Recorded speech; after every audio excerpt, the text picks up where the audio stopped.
Ladies and gentlemen, distinguished guests, session will start in 5 minutes.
Ladies and gentlemen, distinguished guests, if you hear the fire alarm, follow the exit signs and proceed to the designated assembly points for this building outside the hall.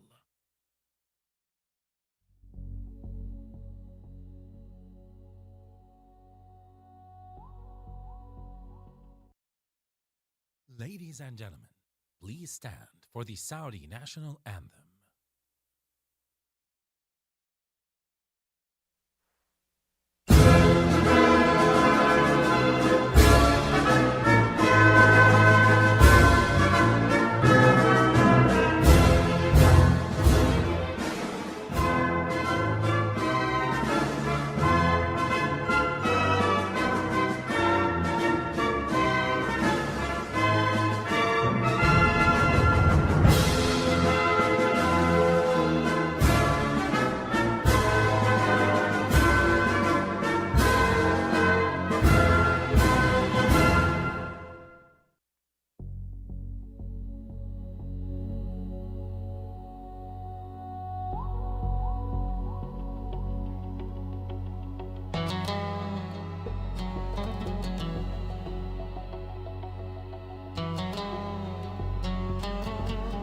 Your Excellencies, distinguished delegates, ladies and gentlemen, Assalamu alaikum wa rahmatullahi wa barakatuh. A very, very good morning to all of you.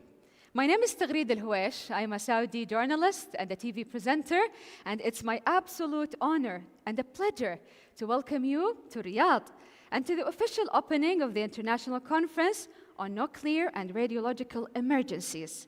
This conference is proudly hosted by the Kingdom of Saudi Arabia, represented by the Nuclear and the Radiological Regulatory Commission, in collaboration with the International Atomic Energy Agency. We're here, ladies and gentlemen, because we understand the profound importance of effective emergency preparedness and response in an increasingly dynamic world. The global landscape of threats and hazards is constantly evolving, requiring us to be adaptable, innovative, and most importantly, collaborative. Over the next 4 days, ladies and gentlemen, experts and professionals from over 100 member states and 5 international organizations have converged to exchange information, share experiences, and evaluate the current and the future trends in EPR. Their collective focus is on identifying priorities for improving international capabilities, enhancing resilience, sustainability, and also protecting the public and the environment. To set the stage for today's event, we will begin with a short film underscoring the importance of preparedness and the systems that make effective emergency response possible.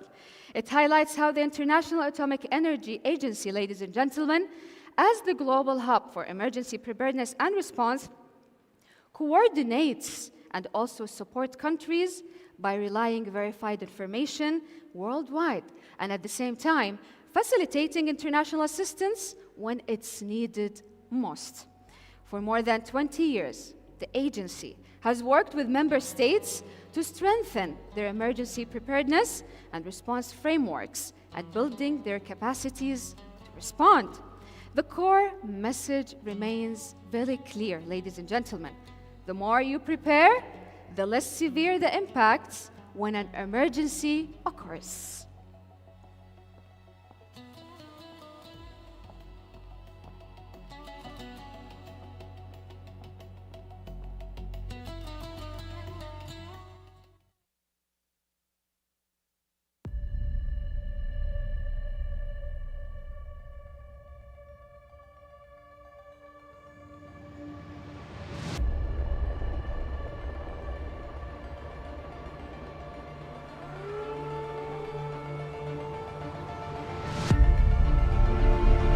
Radiological event has been occurred in Unit 1 and now will be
ladies and gentlemen, this was a powerful illustration of how preparedness, coordination, and strong emergency frameworks actually help to protect people and to protect the environment.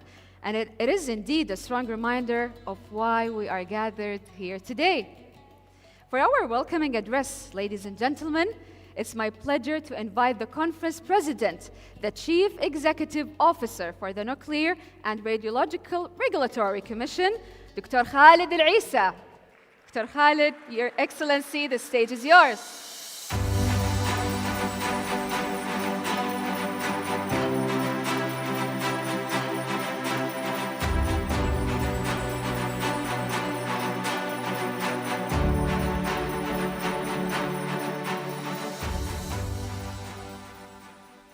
Assalamu alaikum wa rahmatullahi wa barakatuh.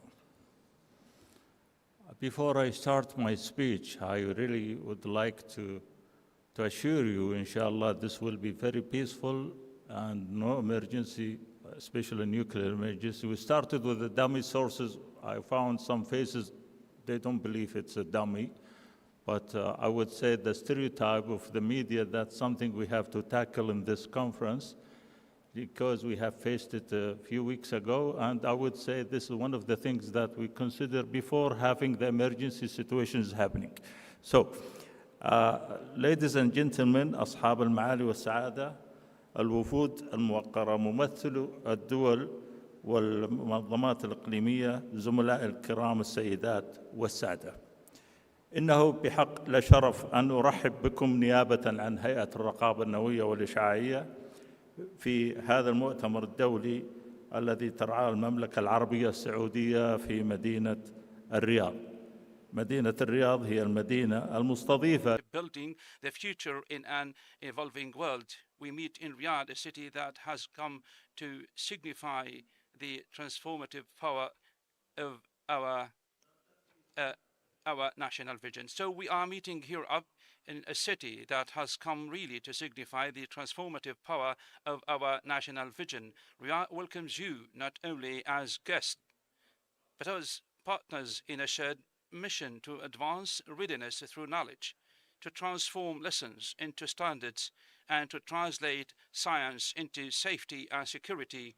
And it welcomes you in the spirit of openness, dialogue, and collaboration that defines this new era, an era where innovation and regulation must evolve together and where preparedness is recognized as the first line of protection for people and environment and economy. Ladies and gentlemen, it is here that we bridge the lessons of the past with the instruments of the future, combining tested drills with the new technologies and shared principles with practical solutions that protect lives and sustain confidence.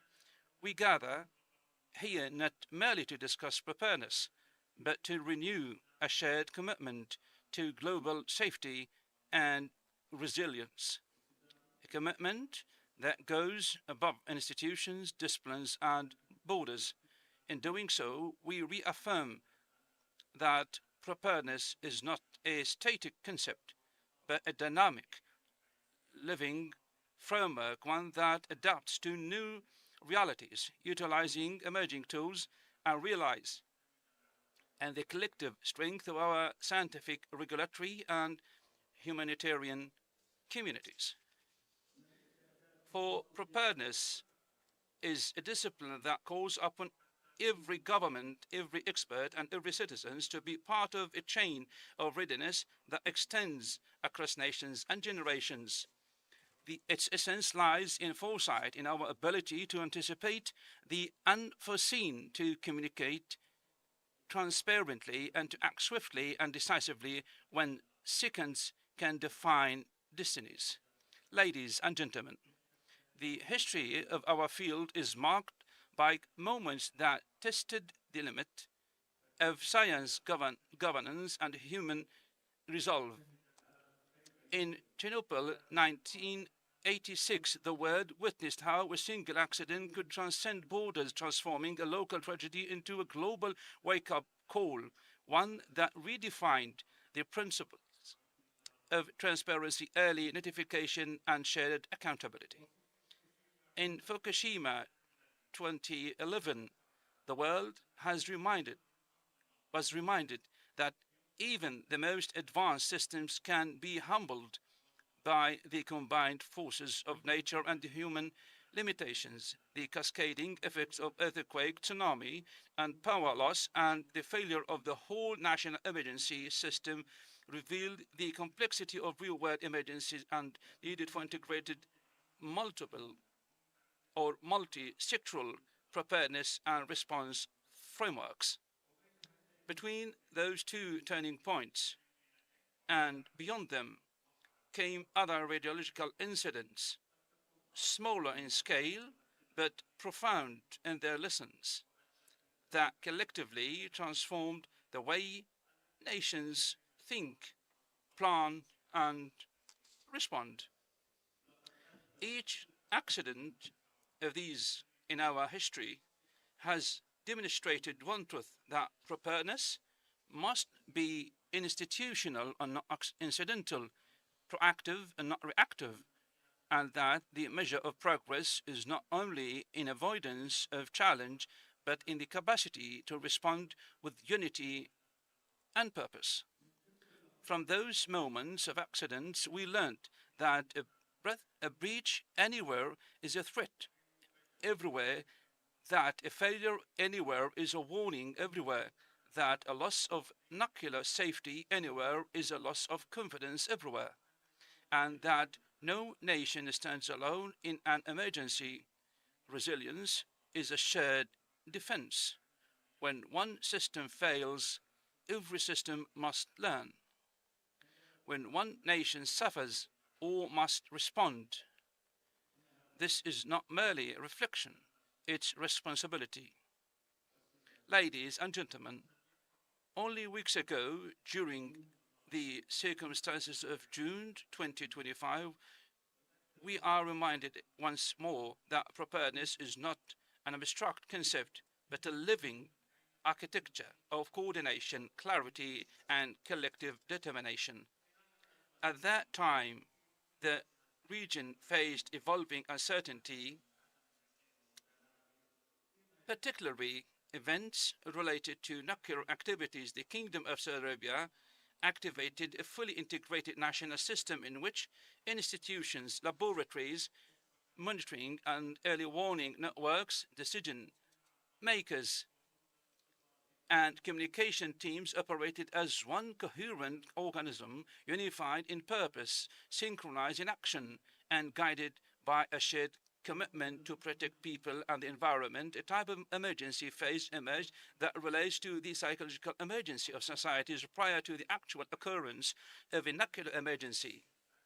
Throughout those critical weeks, the NRRC utilized a comprehensive surveillance program across the Arabian Gulf and Red Sea, covering major desalination plants from Khuba to Bail, Yanbu to Farasan. Through its well known that sea water desalination technologies are good at removal of reactive contaminants. More than 1,100 water samples were collected, over 6,600 after analysis performed. At the same time, an expanded network of anti-monitoring stations complemented by high-volume atmospheric samples operated continuously, and the National Radiological Monitoring and Early Warning Network, consisting of 400 monitoring stations, is spread throughout the kingdom and along its borders, transmitted real-time data to the National Nuclear Emergency Operations Center. This flow of immediate information integrated seamlessly with the IAEA's IRMS platform, consisting of more than 6,600 early warning stations, enabled rapid assessment, swift decision-making, and immediate verification of the environment radiological status. And ladies and gentlemen,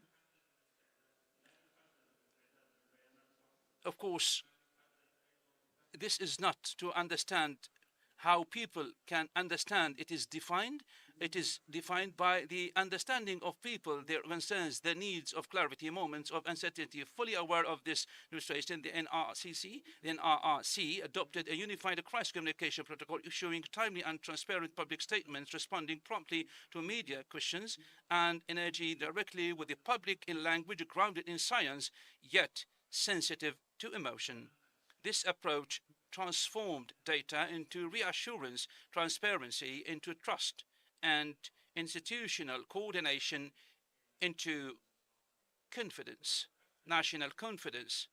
The experience of that period demonstrated to us here and everywhere a vital truth that resilience is built when data flows freely, when institutions act in harmony, and when decisions are made with both precision and empathy. In conclusion, I would like to propose to the conference consider the following points to be considered among the conference recommendations. First, development of the international emergency-related instruments similar to other international safety and security international instruments. Arrange an international periodical review meeting where member states exchange and explore their expertise with regards to nuclear and radiological emergencies, preparedness, and response. Second, another important issue that needs to be further addressed and improved is preparedness to the response to public panic and anxiety. In any crisis, emphasis is when nuclear emergency are involved or could be involved in such a crisis. Public panic is considered a serious consequence that needs to be properly controlled, which could lead public-owned decision in some situations to disclose. Nuclear common stereotype misinformation as well as disinformation and the impact of traditional mental images can significantly impact public response in such crises. It is essential for the media to develop an approach to address these concerns. Third, IAEA has done a substantial effort in many aspects, including nuclear emergency. International collaboration is one of the most important success stories in this field, yet IAEA and the state's efforts in the emergency field requires further and continuous initiatives. I will propose establishing voluntary nuclear emergency concern work in a manner like Hermes, RANET, and so on. Along this line, we in the Kingdom of Saudi Arabia have declared our willingness to make our infrastructure available to the IAEA for use and for state human capacity building. My best wishes for a successful conference and a pleasant stay in Riyadh this time of the year in terms of the weather favorableness, particularly for the countries where the weather is cold. So I wish you always a happy present in the Kingdom of Saudi Arabia in Riyadh. Thank you so much. Your attention is highly appreciated.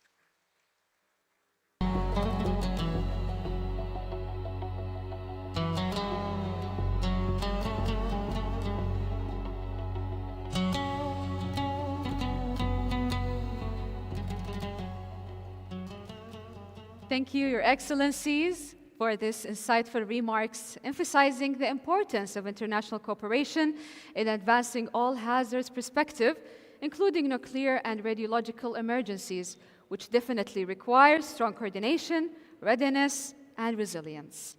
Up next, ladies and gentlemen, we're going to watch a film that highlights the Nuclear and the Radiological Regulatory Commission crucial role in establishing and overseeing the national framework for nuclear and radiological safety and emergency preparedness and in response in the Kingdom of Saudi Arabia.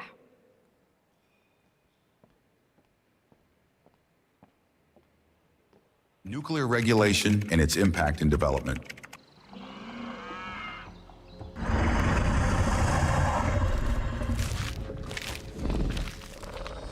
In an age of towering dinosaurs and shadowed caves, humankind hid in darkness, digging, climbing, surviving. From stones and bones, he shaped his first tools, beginning a relentless search for the resources of life. He possessed nothing but muscle and an unyielding will to endure the forces of nature, to ensure survival and resilience in the face of nature, until the moment of his greatest discovery, fire, the first energy, the first weapon, the first companion. With a first spark, everything changed. Fire's light initiated the story of civilization, and the story began. People gathered, societies formed. The first wheels of progress began to turn. As knowledge deepened through the centuries, humanity learned to harness nature's power, how to tame the forces of nature for his benefit. He used the wind to move ships and windmills, and deep within the earth he found coal, the blackness that lit up cities and moved the wheels of trains. Then came oil, the lifeblood of transport and the key to the Industrial Revolution. Rapid growth demanded more. New energy was no longer a choice, but a necessity. A leap was needed, one that could rewrite the equation and unlock a force beyond the ordinary.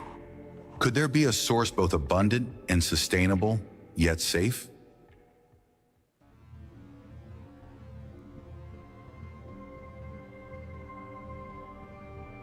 The 20th century answered the atomic age. When scientists unraveled the secrets of matter, they opened a door to limitless power, the splitting of the atom, the release of an unseen giant.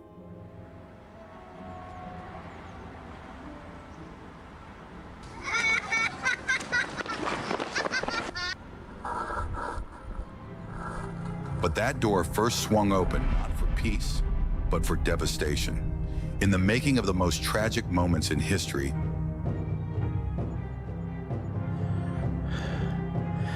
Hiroshima, Nagasaki. One blinding flash, and entire cities turned to ash. An indelible scar marked human history. Disease, deformity, genes forever altered by the invisible force. A new era. Then came a new chapter, an era defined by peace. Humanity realized that this immense power was not only a curse, but a force that could sustain life and drive progress. Nations turned to nuclear reactors to generate electricity. Yet as reactors spread, weaknesses emerged, flaws in design, lapses in operation, and accidents followed.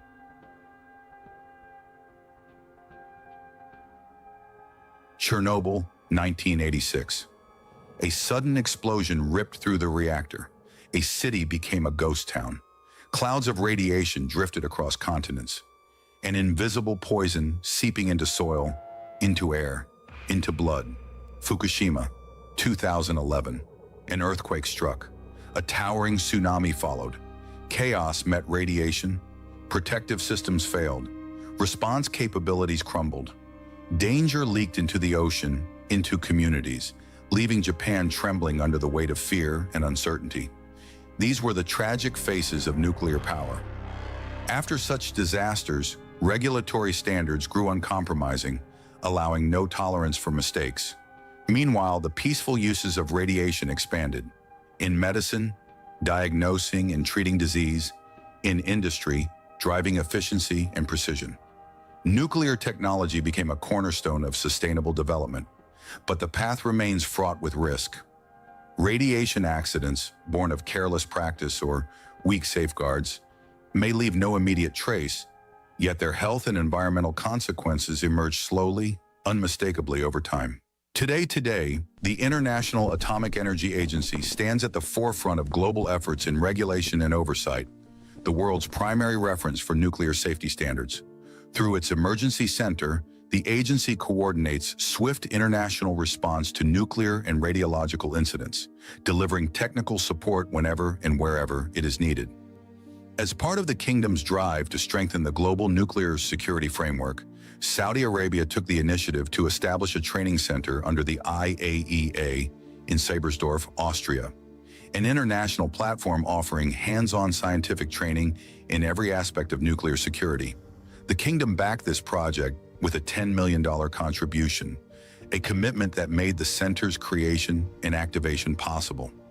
Saudi Arabia has also supported the development of the agency's laboratories for radiation dosimetry and environmental monitoring, further reinforcing worldwide preparedness and safety. In this global landscape, the Kingdom of Saudi Arabia moves with confidence toward a peaceful and secure nuclear future. Guided by the Nuclear and Radiological Regulatory Commission, established in 2019 to ensure safety and oversight around the clock. With ambitious international partnerships and long-term plans, the Commission serves as the competent authority for regulating and monitoring the safe use of nuclear energy and radiation technologies. Since its founding, the NRRC has built a National Nuclear Emergency Operations Center equipped with the latest environmental monitoring and early warning systems, capable of simulating even the most challenging scenarios and coordinating rapid, precise responses.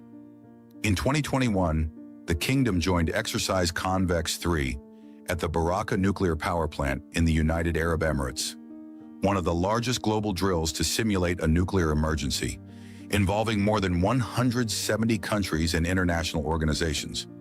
Again, in 2025, Saudi Arabia took part in Exercise Convex 3, hosted by Romania under the leadership of the International Atomic Energy Agency, demonstrating its readiness and strengthening cooperation with international partners.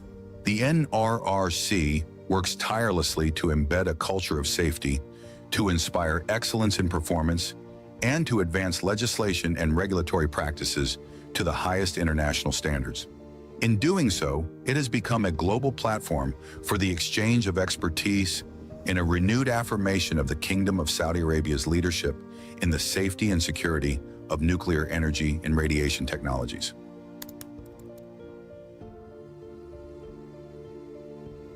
Communication is equally vital.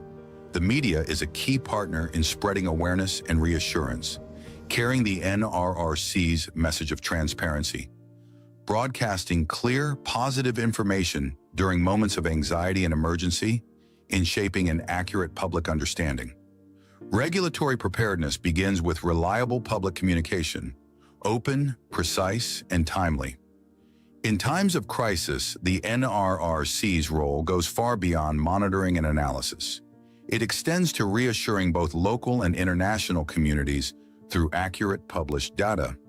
International media have reported on the NRRC's statements, adding a distinguished and professional dimension to the Kingdom's image and confirming that transparency is a fundamental pillar of the Kingdom's nuclear safety system. Nuclear energy and radiation technology remain a double-edged sword. Today, the choice is ours: to be ruled by this power or to guide it with wisdom and knowledge.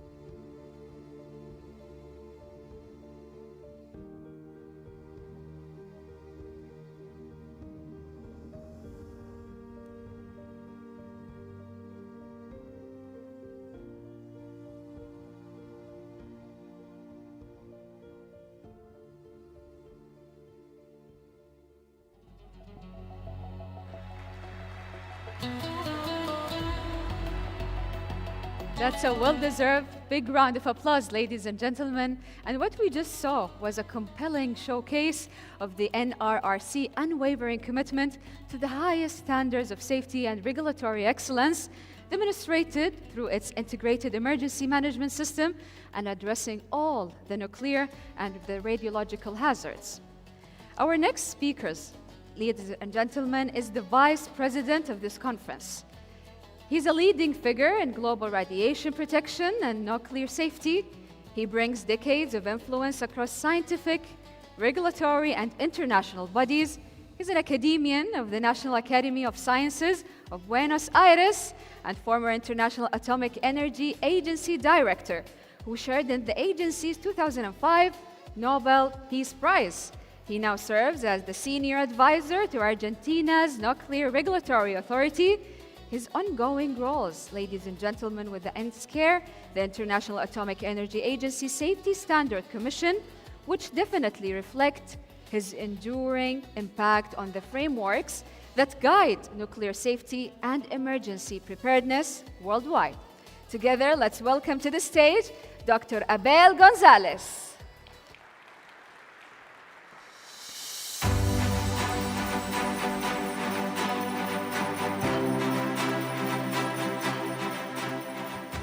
Thank you very much. Let me start, I believe, with your permission, in the name of all of you, to express our gratitude to the Kingdom of Saudi Arabia, to his authorities, particularly to the Nuclear Radiological Commission Regulatory Authority, and to his president, for hosting this conference, this Mammoth conference, and to the International Atomic Energy Agency for organizing it.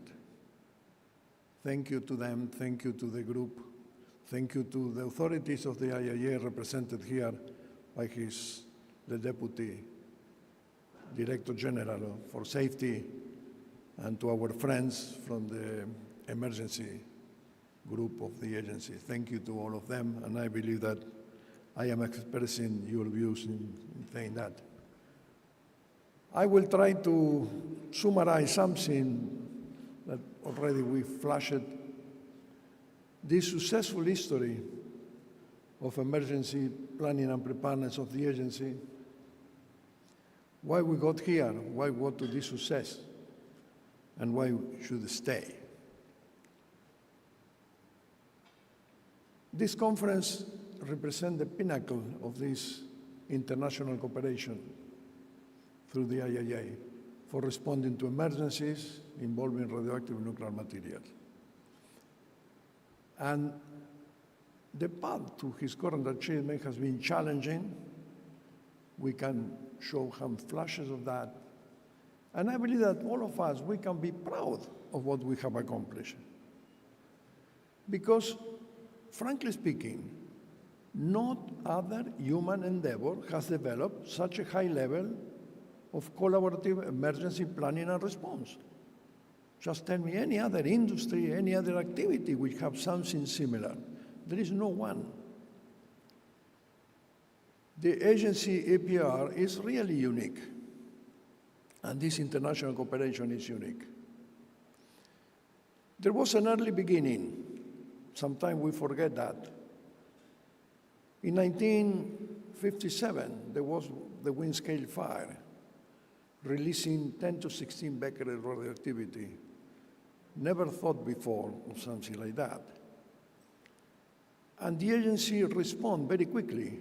In 1959, already the Radiation Emergency Assistance Service was created to provide assistance to states.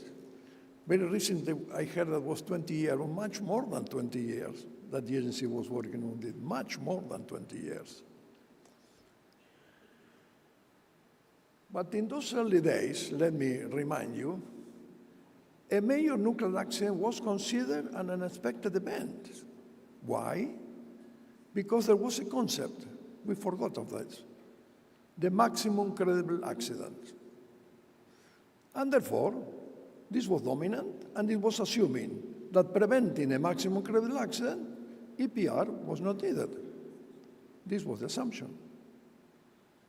But there came a bout of reality, and the bout of reality came in 1979 with the accident at 3 Mile Island.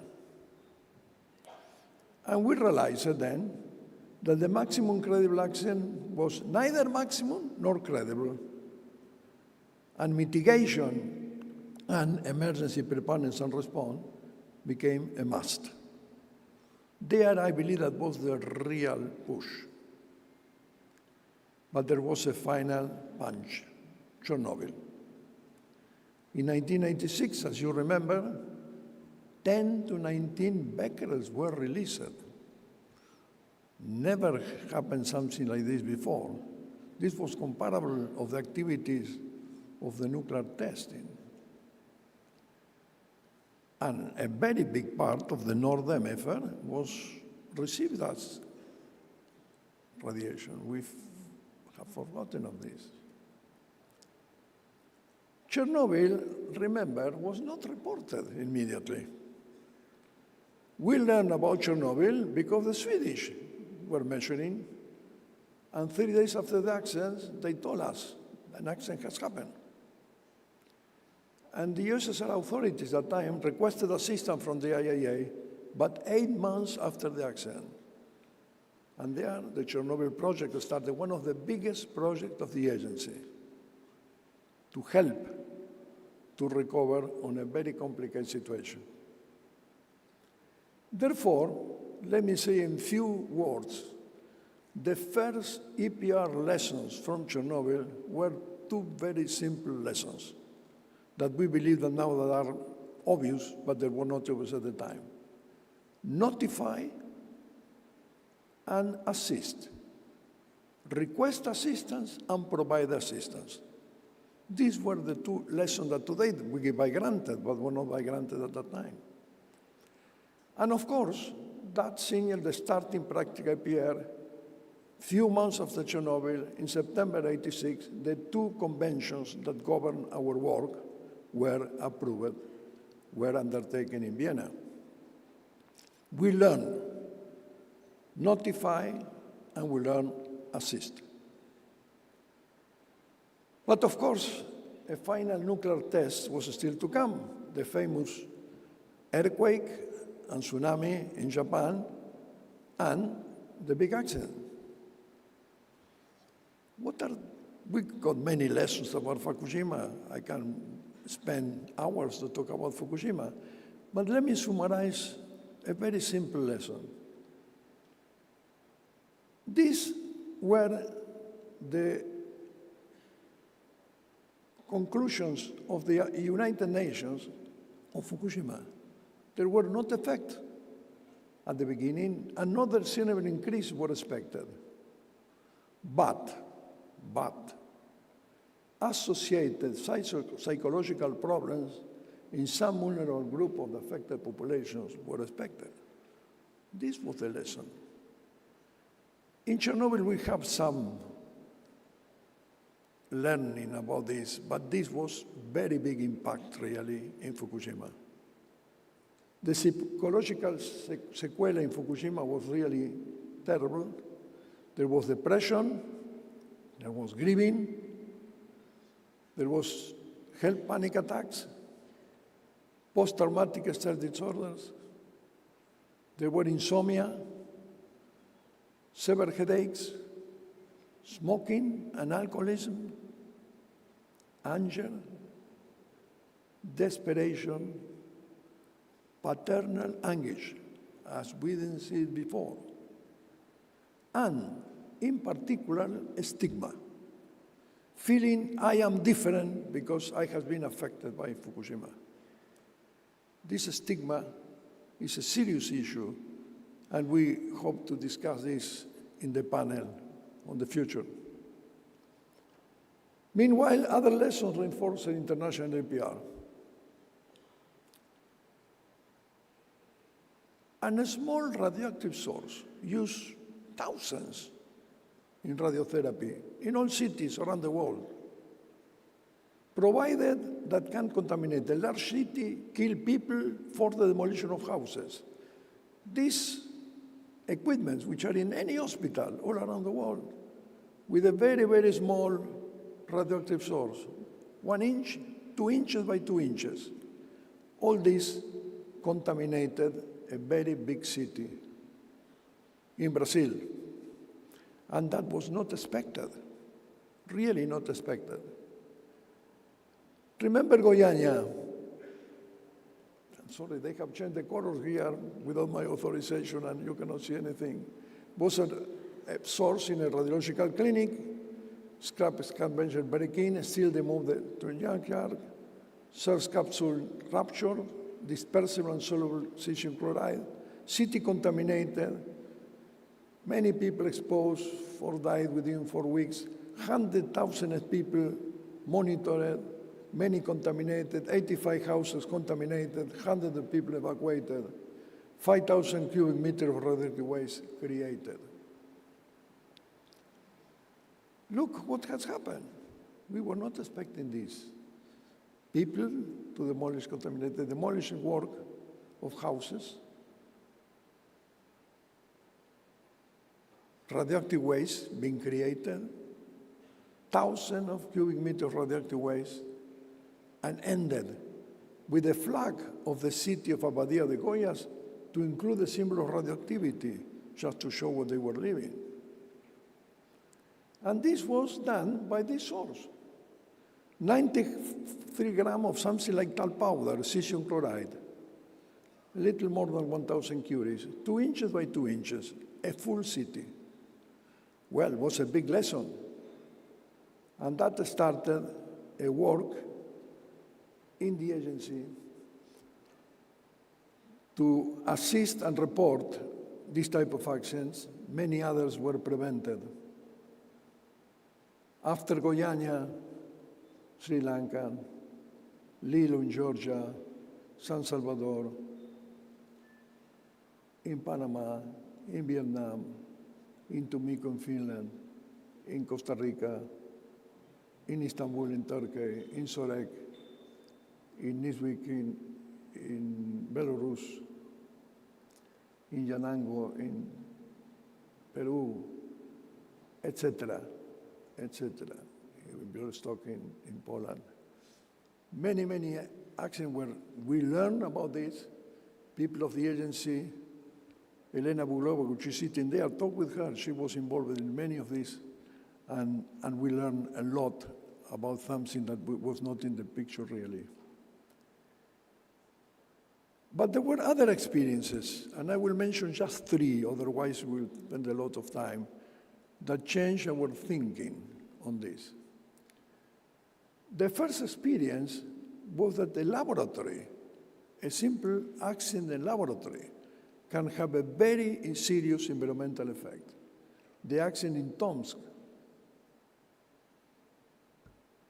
have serious environmental consequences, contaminated a small city, Georgievka, and this was not in the picture before.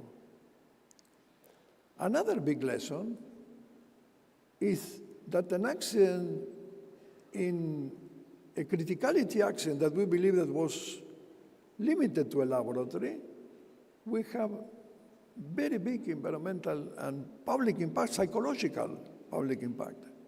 This happened in Tucumura. And the last one that will have an influence in what we are going to discuss in the panel was the criticality accident in Sarov. Sarov was a military operation. And significantly, the agency provided assistance on an activity done in a military operation. This was really a very big policy decision and may affect our future if we are in the line with this decision.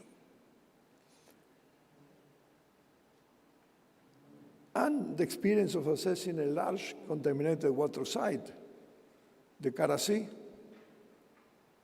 that was a very big project of the IAEA. And there was some military experience also. Remember that once upon a time there was a war in the Gulf, and the agency reacted to this. And the experience of assessing and sometimes recovering some nuclear sites in the Marshall Islands, in Algeria, in Semipalatinsk, in the South Pacific, in the French Polynesia. All this was a just brief overview of the substantive learning that have shaped the IAEA international success in EPR. Just a brief overview. But however, even if you cannot read it there are lessons to learn for the future. And in the panel that is coming in the afternoon, we are going to discuss some lessons. Thank you very much. Thank you for your attention. Enjoy the conference, and these are my data. Thank you.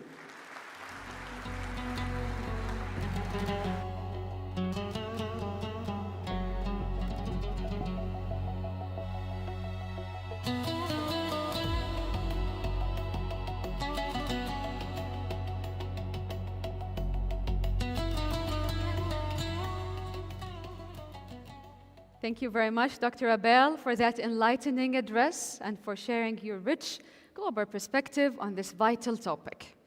Ladies and gentlemen, we're going now to hear a recorded statement from His Excellency, Director General of the International Atomic Energy Agency, Mr. Rafael Grossi, setting the stage for an engaging and productive conference.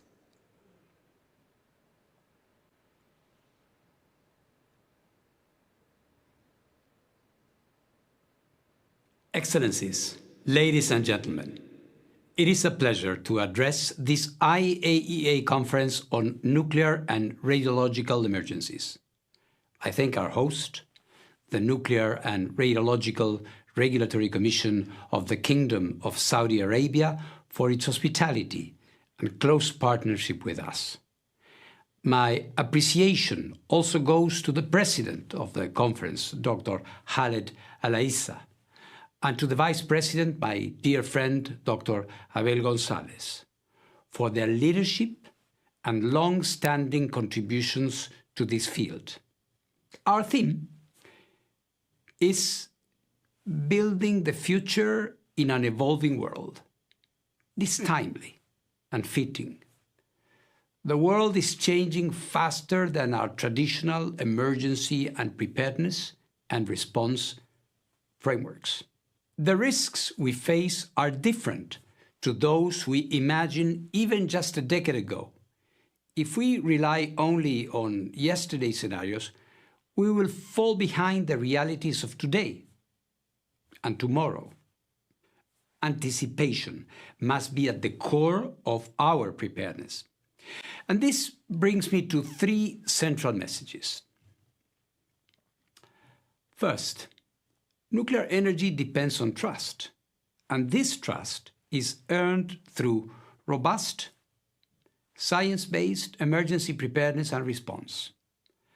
Public confidence hinges on people knowing that authorities are prepared and seeing them act effectively when it matters most. Nuclear safety, security, and emergency preparedness must come first, and must be credible, and must be transparent. Second, the risk landscape is evolving. New threats, new realities are reshaping the environment in which nuclear facilities operate. New reactor designs, including small modular reactors and floating reactors, are creating new opportunities, but also requiring new approaches to preparedness. And third, our future resilience will hinge on innovation, cooperation, and the skill of the next generation. We must integrate modern tools, strengthen regional and international coordination, and create meaningful paths into this field that young professionals will choose to follow. Over the past 2 decades, the international emergency framework has strengthened significantly. We have improved global readiness through the conventions on early notification and assistance, through the Unified Systems for Information Exchange, through the Response and Assistance Network, and through international exercises. Further progress in our fast-changing world will depend on deeper collaboration, on transparency, and interoperability among all countries. I encourage you to think boldly. Artificial intelligence, drones, and modern communication technologies can expand the speed and accuracy of our response. Faster, more agile cross-border information sharing is essential in this regard. I urge all countries to build their national response capacities, strengthen regional cooperation, and join the relevant international conventions. We must ensure there are no gaps in our global systems. Preparedness and response go hand in hand. The IAEA remains fully committed to supporting you. In closing, I would like again to thank the Kingdom of Saudi Arabia for hosting this important conference and wish you a productive and successful time. I look forward to engaging with the outcomes of your discussions. Thank you.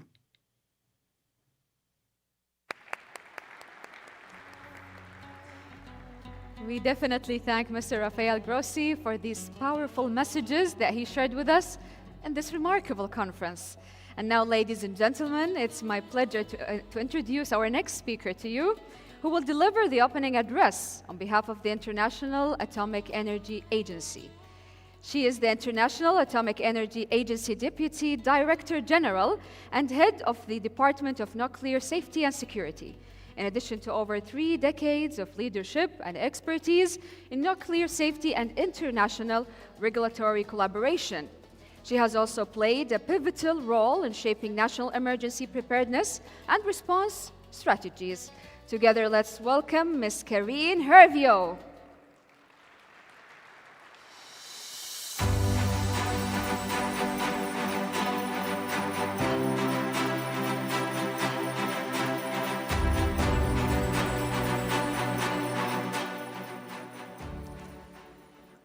Mr. President, Mr. Vice President, Excellencies, ladies and gentlemen, it's an honor to address you all at this important conference on nuclear and radiological emergencies.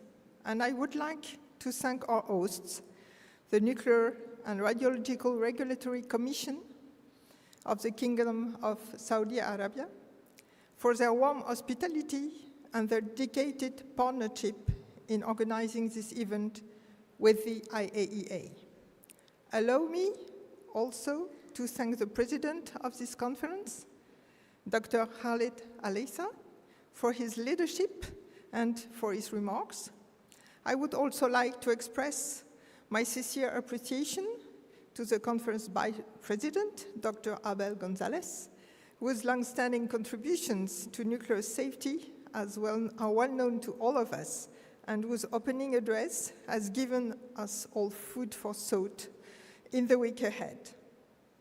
Ladies and gentlemen, let me begin by underscoring our strong partnership with Saudi Arabia in the peaceful use of nuclear technology and science, spanning nuclear energy planning, regulatory development, nuclear medicine, environmental monitoring, and emergency preparedness and response, reflecting a shared vision of progress and safety.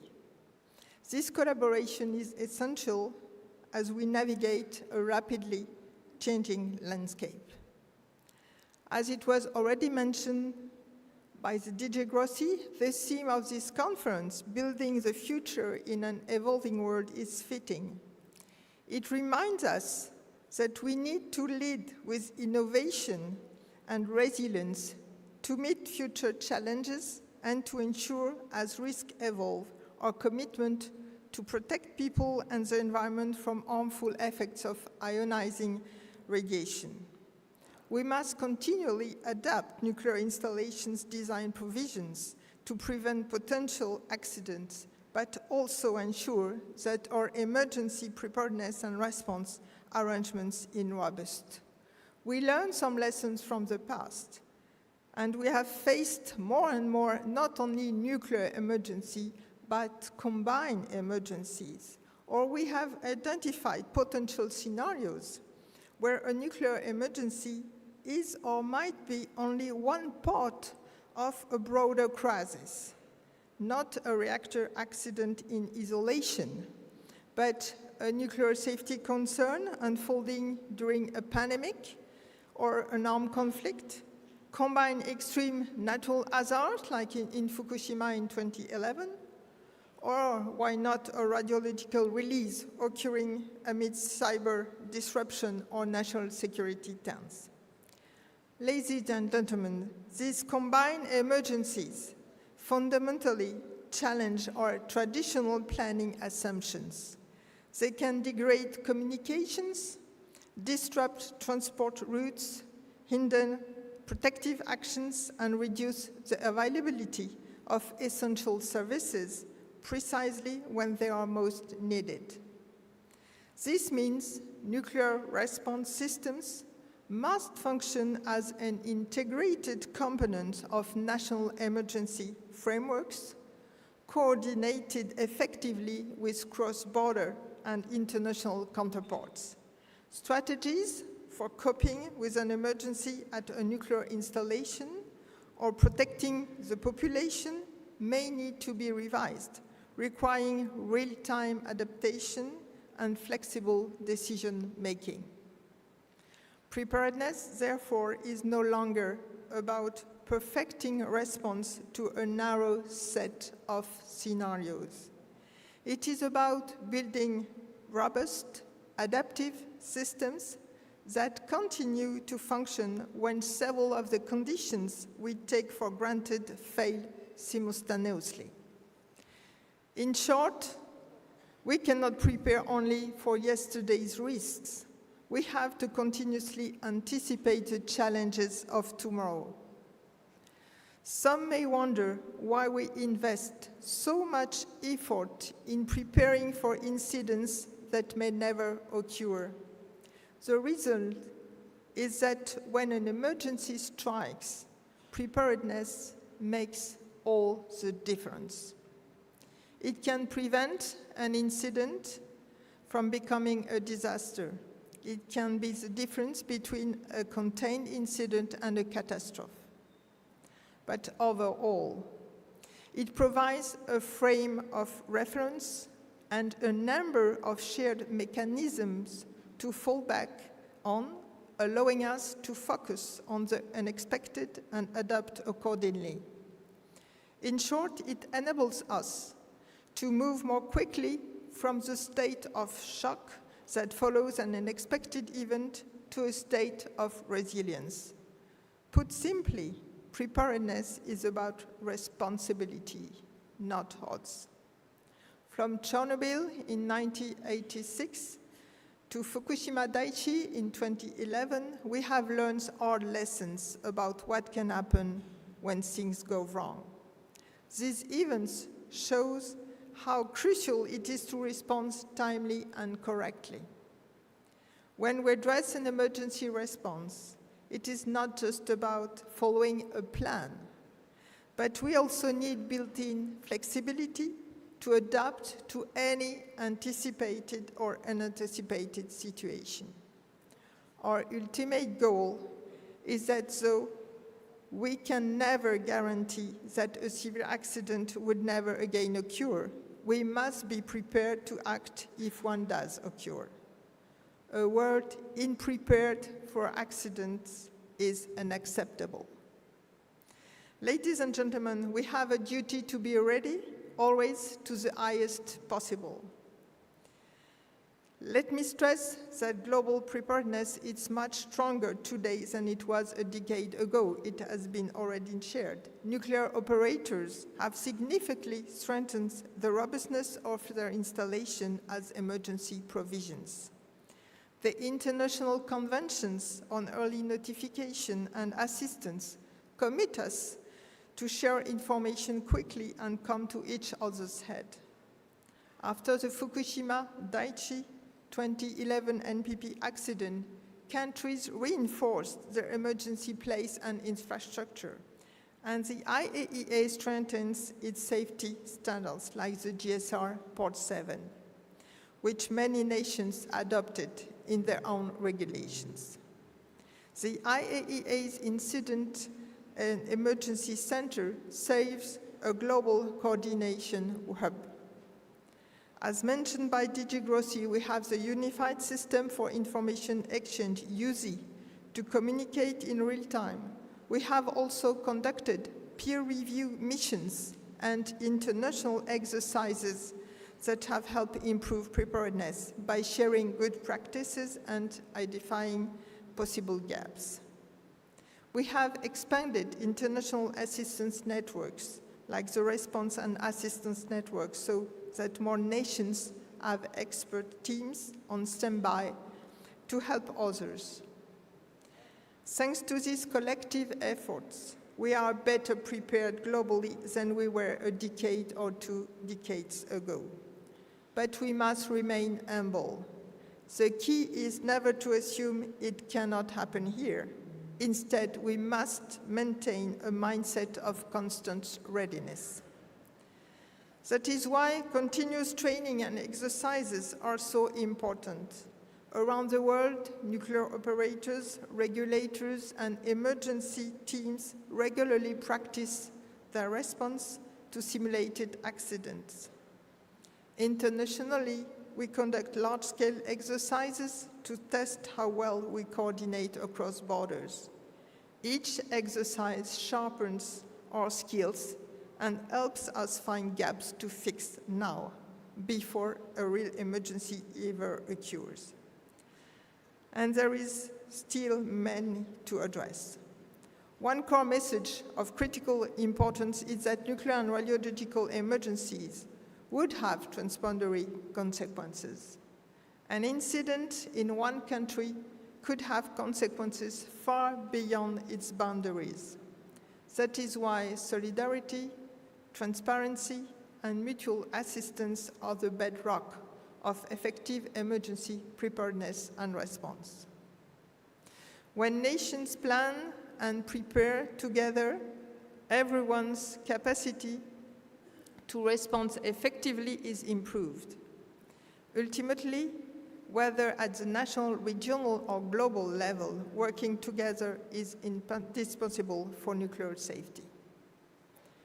Ladies and gentlemen, we cannot afford to rest. There are still important challenges to address. We need to improve coordination between actors at all levels to strengthen decision-making processes considering potential future developments. Further, considering lessons learned from Chernobyl and Fukushima Daiichi NPP accidents is vital in the work we engage in the nuclear field. We need to integrate also nuclear safety and security planning more closely, since a serious accident might involve elements of both. And last but not least, we must be better prepared to communicate clearly and quickly with the public during an emergency to prevent panic and misinformation. These challenges require not just new tools, from drones to AI-supported situational assessment, but also effective ways of coordinating among national authorities, operators, first responders, and the international system.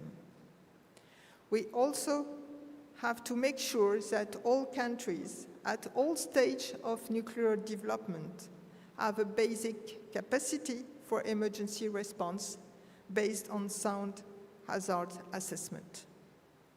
The IAEA is committed to supporting countries in building up their EPR capabilities through training, guidance, and expert assistance.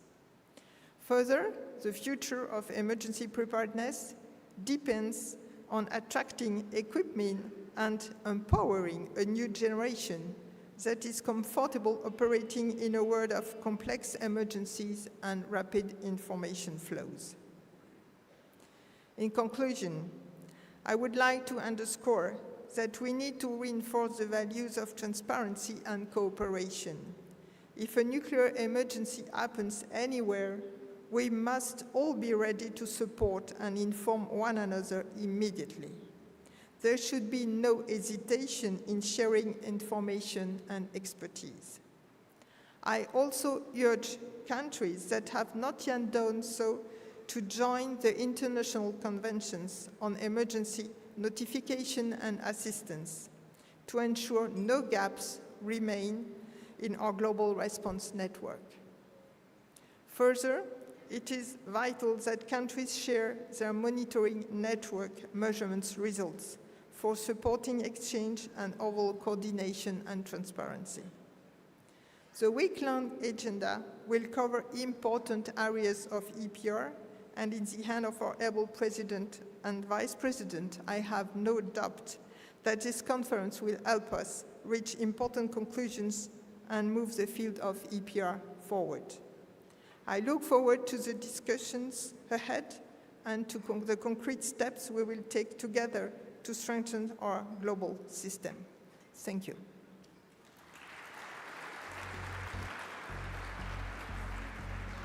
Can you remain on stage, please? Please remain on stage. Thank you very much. To the center of the stage. Thank you. Thank you very much, Ms. Karine Herview, for your remarks and for your continued leadership in strengthening nuclear safety and in advancing effective preparedness and response worldwide. We now turn to a moment of celebration and recognition, ladies and gentlemen, where it's my distinct honor to be joined by Ms. Karine to present these prestigious awards. The International Atomic Energy Agency invited young professionals and students worldwide to participate in the agency's infographic design contest to integrate emergency preparedness and response concepts based on the agency's emergency preparedness and also their response and publications into clear, engaging visuals accessible to specialists and also the public. With over 350 submissions worldwide, ladies and gentlemen, the contest committee selected 5 winning designs to be displayed at this EPR2025 conference at the International Atomic Energy Agency headquarters. And so today, ladies and gentlemen, we are very pleased to honor the first place winner of the infographic design competition for EPR. The winner is Mr. Antonius Adnigoro.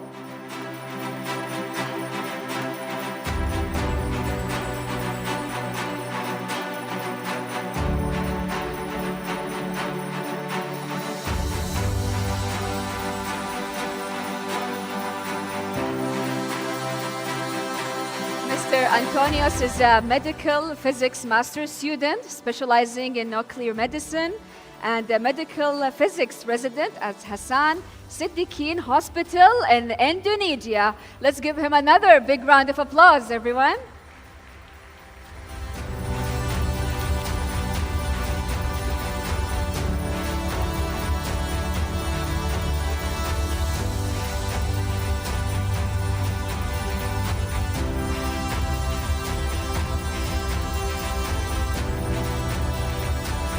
Take your award, Mr. Antonius. Your award? Yes. And let's pause for another memorable picture.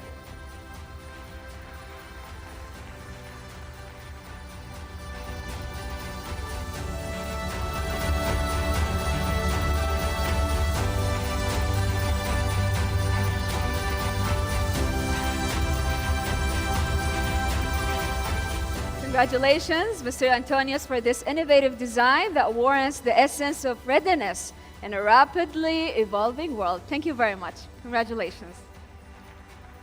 Ms. Karine, we need you. We still need you. Kindly remain on stage. Thank you. For the final segment of our opening agenda, ladies and gentlemen, we would like to take a moment to express gratitude for this conference sponsors, to shine spotlight on their commitment to innovation, community, and the shared vision that has brought us all here together. We would like to kindly ask Dr. Khalid Al-Isa to join us to the stage for the recognition of sponsors. A big warm round of applause, ladies and gentlemen.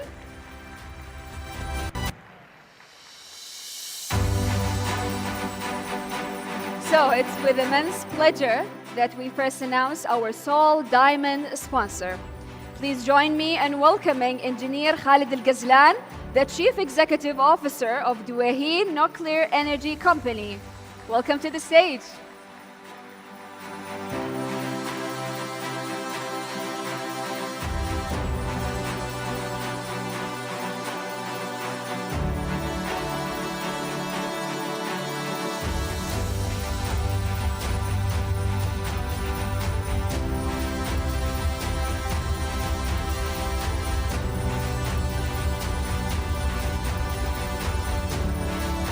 Thank you very much to our diamond sponsor. Thank you.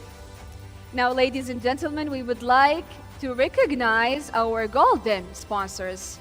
Their significant contribution have been instrumental in ensuring a rich, engaging experience for you, for all the attendees.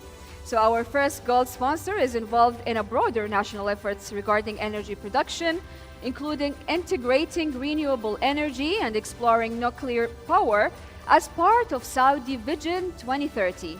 We proudly recognize the Saudi Electricity Company, represented by Mr. Sultan bin Rashid Al Mahashir, the Executive Vice President for Health, Safety, Security and Environment.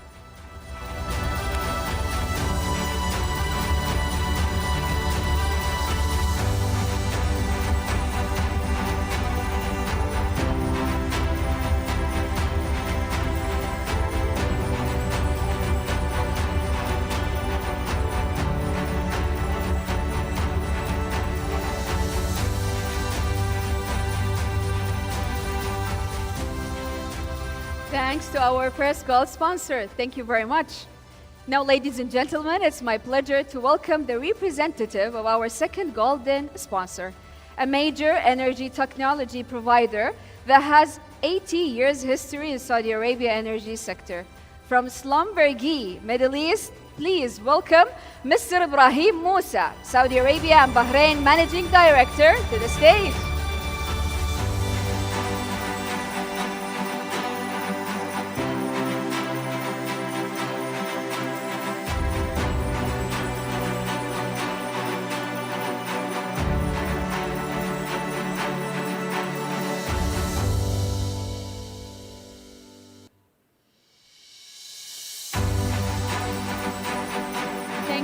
Much for your support and for this sponsorship.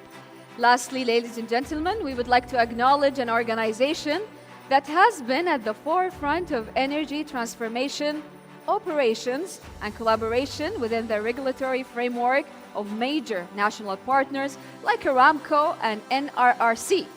Their support for the conference, this conference, has been so invaluable. Please welcome Mr. Abdullah Al-Ammari, the Executive Director of Government Relations of Baker Hughes Arabia.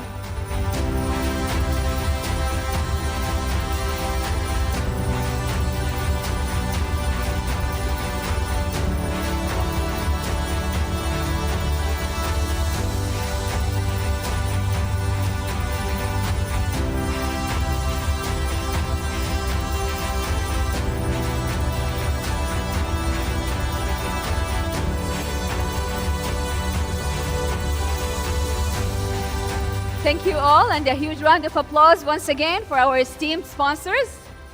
Thank you very much, Ms. Karine, Dr. Khalid, shukran jazilan lakum. Your Excellencies, distinguished delegates, ladies and gentlemen, this concludes our opening ceremony. We encourage all the attendees to visit the exhibition, exchange information, and also explore potential collaboration opportunities. We wish you fruitful discussions and an informative time ahead in this conference. And lastly, I would like you to give yourself a big round of applause because you were an amazing audience. Thank you very much.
صعب التصوير.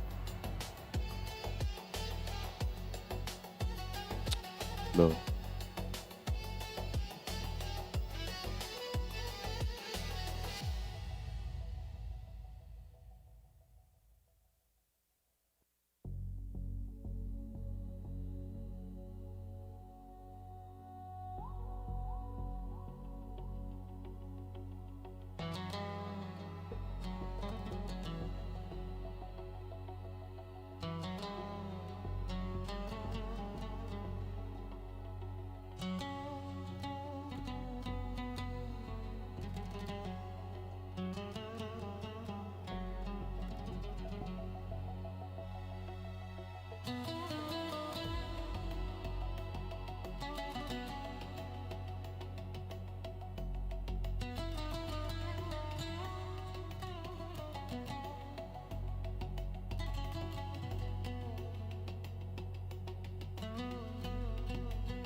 Ladies and gentlemen, welcome to our first round table, Next Generation Preparedness, integrating AI, big data and emerging technology to strengthen nuclear emergency response. Moderated by Olivier Isnar. Ladies and gentlemen, welcome to our first round table, Next Generation Preparedness, integrating AI, big data and Ladies and gentlemen, welcome to our first round.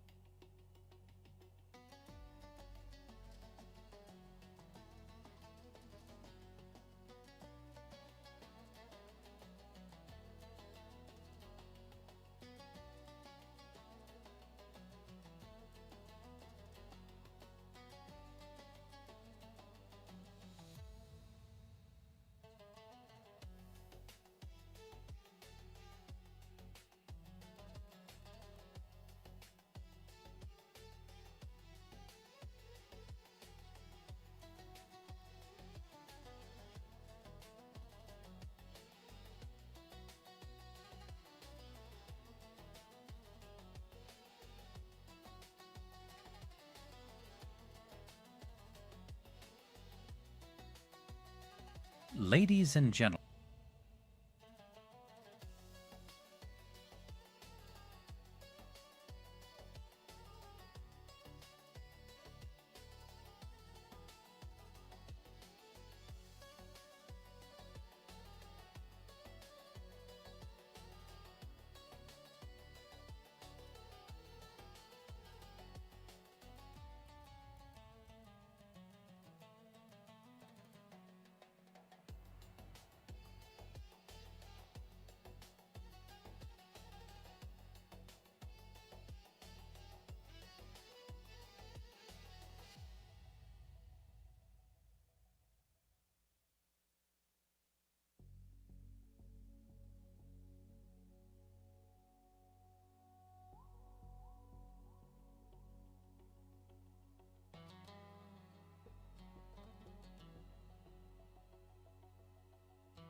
Ladies and gentlemen, welcome to our technical session, Coordination and Cooperation Mechanisms in Emergency Preparedness and Response. This session chaired by Marcus Grzechnik.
Ladies and gentlemen, distinguished guests, session will start in 5 minutes.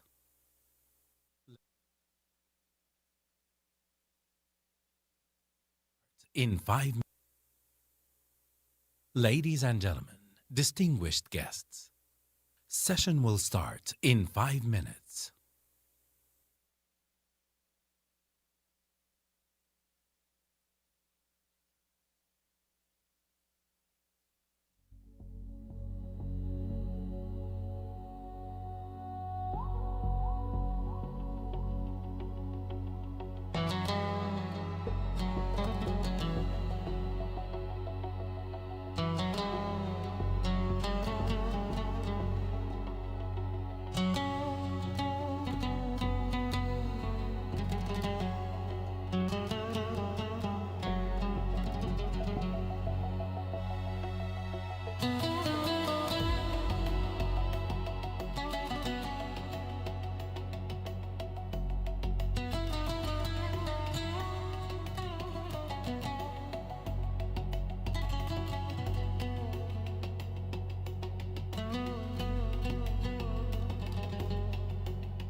Found it filling and satisfactory and delicious, as I did.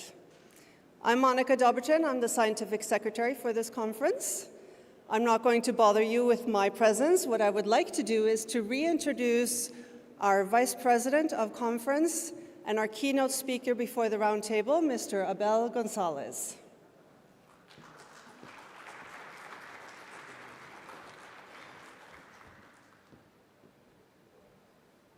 Thank you, Monica, and thank you to you again to be here. Well, we talk about the past, but there is a good future when there was a good yesterday. And we talked about yesterday before, and now we are going to talk about tomorrow. I would like to share with you some topics aimed at enhancing international EPA. I have many topics, but 3 of them are somehow politically sensitive. And I will try to address them first, because they are the ones that would be a little more controversial. The first political sensitive issue is reinforcing the implementation of the conventions. Why is politically sensitive? Because politicians don't like to change conventions. They don't like conventions to be touched. These were approved by congresses, and there are a lot of political problems. But we have 2 conventions, and remember how conventions are usually implemented. I mean, usually conventions, many of them, the contracting parties undertake 2 important obligations. One is to report on the measures they have undertaken to implement the obligations. And the second is to participate in meetings, which normally are called review meetings, to discuss those reports and seek and to provide clarification. The Safety Convention is an example, the Waste Convention is another one. These are the typical way. Well, our conventions, neither of them include any obligation in this respect. And certainly, this is a gap that could prevent the achievement of a worldwide homogeneous and a strong EPR. It's a gap that continues to be closed, convenient to be closed. Now, revising the convention and inserting a new obligation to cover this gap would be political impractical. I believe that will end in failure, unless there is really an agreement among the states. But I have been involved in many conventions, and they are politically sensitive. People would not like to change the conventions. We will need to have an alternative solution, and a feasible proposal for the agency consideration is that the agency may invite the contracting parties in this convention to report on the measures that they have undertaken to fulfill the convention. It's not a mandatory report, just to invite them to report. And the agency may organize discretionary review meetings to discuss the report, not mandatory review meetings. If they want to participate, okay. I believe that morally they will participate. And this will certainly strengthen the implementation of these conventions and improve consultation and information sharing among the states. For the Secretariat of the agency, I would suggest just to consider that possibility, consult with member states whether this is possible or not. If the member state want to change the convention, that will be better, but it will be very difficult, I'll tell you, to go to the parliaments and with correction. The first thing that parliamentarians will ask is why this was not put before, etc. The potential agenda for these review meetings, it could be a state of implementation that they can inform of the convention. This could be one point. And the second, exchange and lesson learned from both real emergencies and exercises. This will make these meetings really very, very useful. Okay, let's go to the second. An issue that should not be political but has become politicized. Addressing the use and misuse of 2 acronyms. LNT, the famous linear non-threshold model, and ALARA. ALARA, somebody called as low readily achievable, somebody unreasonably achievable. Big confusion with acronyms. Well, has this been misused and as a result caused harm? Well, in my view, definitely yes, and I will show you why. But the issue, as I said, has become politicized. The politicians took over, declaration has made, orders have issued, and the technical community seemed to be a little paralyzed, unwilling to handle this issue. And I believe the time is ripe to handle the issue, to see how we can solve it. First of lesson for us, please do not use acronyms for concept. The acronym is very nice to say IAEA and to avoid to say international, blah, blah, blah. But for concept, it's complicated. Acronyms often include ambiguity. They are untranslatable, remember, they cannot be translated. Create communication barriers, make messages hard to understand, and increase likelihood of misinterpretation. And this has happened with these acronyms. Therefore, trying to communicate complex issues with acronyms is a mistake. You know from where the linear hypothesis come. We have data in the high doses, and they have to be extrapolated to low doses. You can make all the extrapolation that you like, and they will have biologists that will defend any of the extrapolations. Why was done linearly? Well, because otherwise radiation protection became much more complicated. I will show a typical example. Well, you know, we have extrapolated this linearly, not to zero, because there is a dose background, which is very high, and there is effect background, which is very high as well. Therefore, it's not coming from zero, the linearity. And from a given point, for all the area, we presume that the dose increment generate a probability increment. Unfortunately, sometimes we call this probability risk. Risk is a very complicated word that everybody translates as they want. In the agency standards, there are 3 different definitions of risk, and they are incompatible one to each other. It's a probability, and sometimes we forget that probabilities are of 2 types. There are frequentistic probabilities, which are based on data, and there are subjective probabilities, which are not based on data, are based on a judgment. For instance, when in nuclear safety we said that the pressure vessel has a probability of rupture of 10 to minus 4, how we know? There is not any pressure vessel that has been broken. There is a judgment, and I respect judgments, but don't confuse judgment with frequencies. Now, this slide, the slope, we call a nominal risk coefficient. Why was done linear? Because in practical operation radiation protection, it will be very inconvenient to use a non-linear. Can be done, but it will be very complicated. It will change completely the picture. Because imagine that we will not use a linear approach. Let's imagine that we use this approach. What would happen if you use this approach?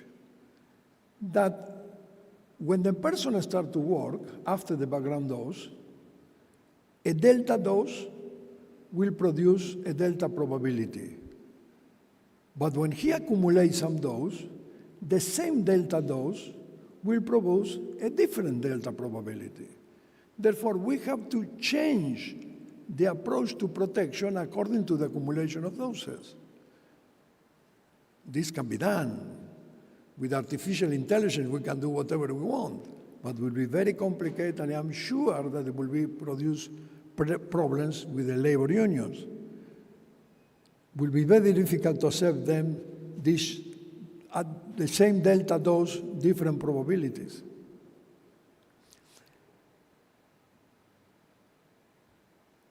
Therefore, LNT that serve for practical purpose has been misused.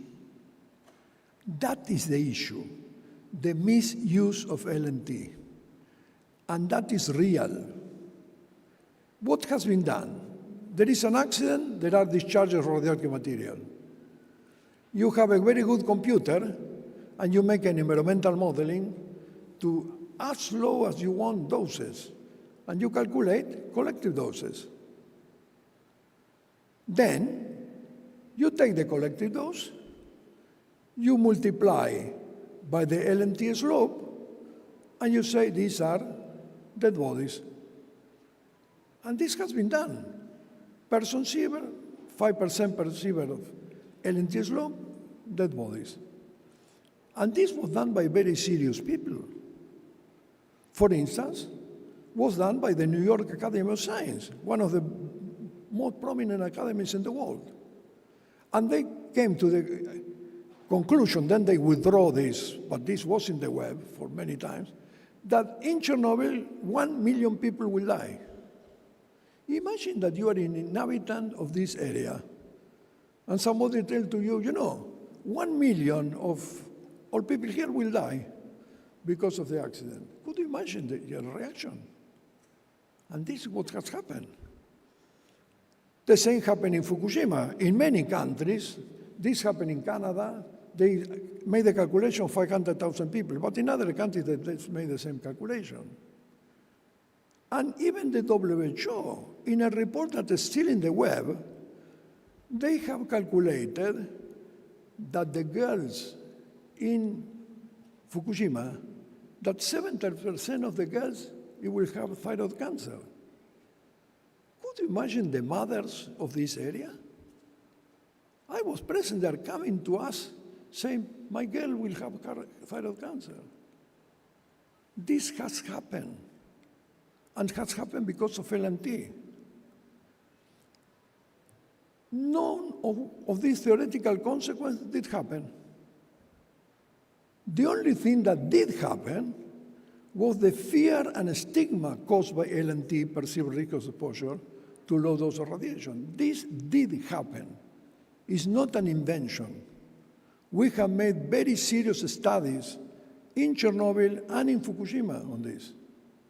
Therefore, there is a real consequence. And the LNT misuse was enhanced with the ALARA acronym, another nonsense. ALARA started in US, was born, as doses should be as low as is readily achievable. Is. The verb in indicative tense is. Readily, which means without hesitation, delay, or reluctance. You do it. When this came to ICRP changed it a little. Readily went to reasonable. Well, much better. It's a sensible way to a moderate or acceptable degree. ICRP also made another change that nobody understood really. It changed the indicative tense is to the subjective tense be. It is in the title, is be, not is. And a subjunctive tense is difficult of indicative tense because imply a condition. And the condition was added. Social and economical consideration be taken into account. Now, sorry, who follow the subjunctive tenses? I mean, we have it in grammar in the school, etc., but really nobody look on this. Therefore, the dose must be as low as really achievable when the doses should be as low as it will be reasonably achievable. But this didn't change the confusion. In the last ICRP appeared a better formulation. Protection should be the best under the prevailing circumstances. But the two first just added to the confusion of LNT. That is the reality. Therefore, did LNT and ALARA used in EPR cause harm? Certainly. LNT and ALARA was used in EPR and produced real psychological harm to the population affected in all places, in Fukushima, in Chernobyl, and in Goiânia. And this was a study, is reported in the agency report on Fukushima, you will see it. In the Chernobyl report of the agency, you will see it. This is real harm. Was EPR responsible? Well, not really, but the harm caused should not be forgotten, and the issue must be addressed. We should not continue to ignore it.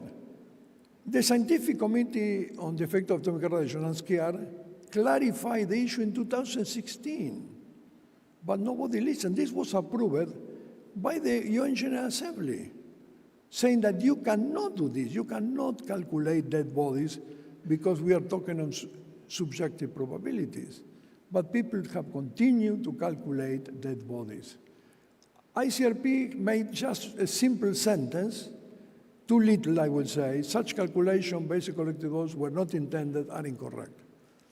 But of course, people say why, and we need to explain to them why, and in order to close this issue.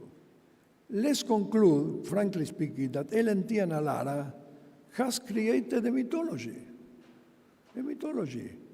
a widely held but saturated of fictitious stories and beliefs. And in all the world there are mythologies. In every country there are mythologies. We know that. But we have had additional mythology. Contamination is a mythology, and the dose limit is a mythology. Below the dose, in the dose limit, I will die. This is what people have in mind. Please, the agency, I believe, should not continue to ignore the issue. We should abandon the ostrich approach. This is an issue to be addressed. Rather, the agency should follow the UNSCARE advice and resolve once for all the issue of misusing LNT and ALARA. There has been a political push now for this, and this political push is correct. We have to respond to this political push and to solve the issue. The third political is more politically sensitive than others, dealing with EPR in military conflicts. Should the agency, EPR, respond to military events? We need an answer, a clear answer to this question. And there has been a lot of precedent, but there is not a clear answer. As I said before today, once upon a time there was a war, we forget, here in the Gulf. The Gulf War of 1991. And the agency was called, and the agency responded. Was called by Kuwait and responded in the study of depleted uranium in the war. This happened, therefore there was already a response to a war. Moreover, the agency was requested to assess large disposal of military waste on the sea.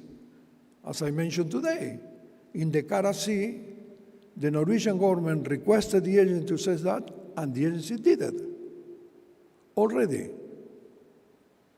Moreover, was involved in accidental fault of military satellites.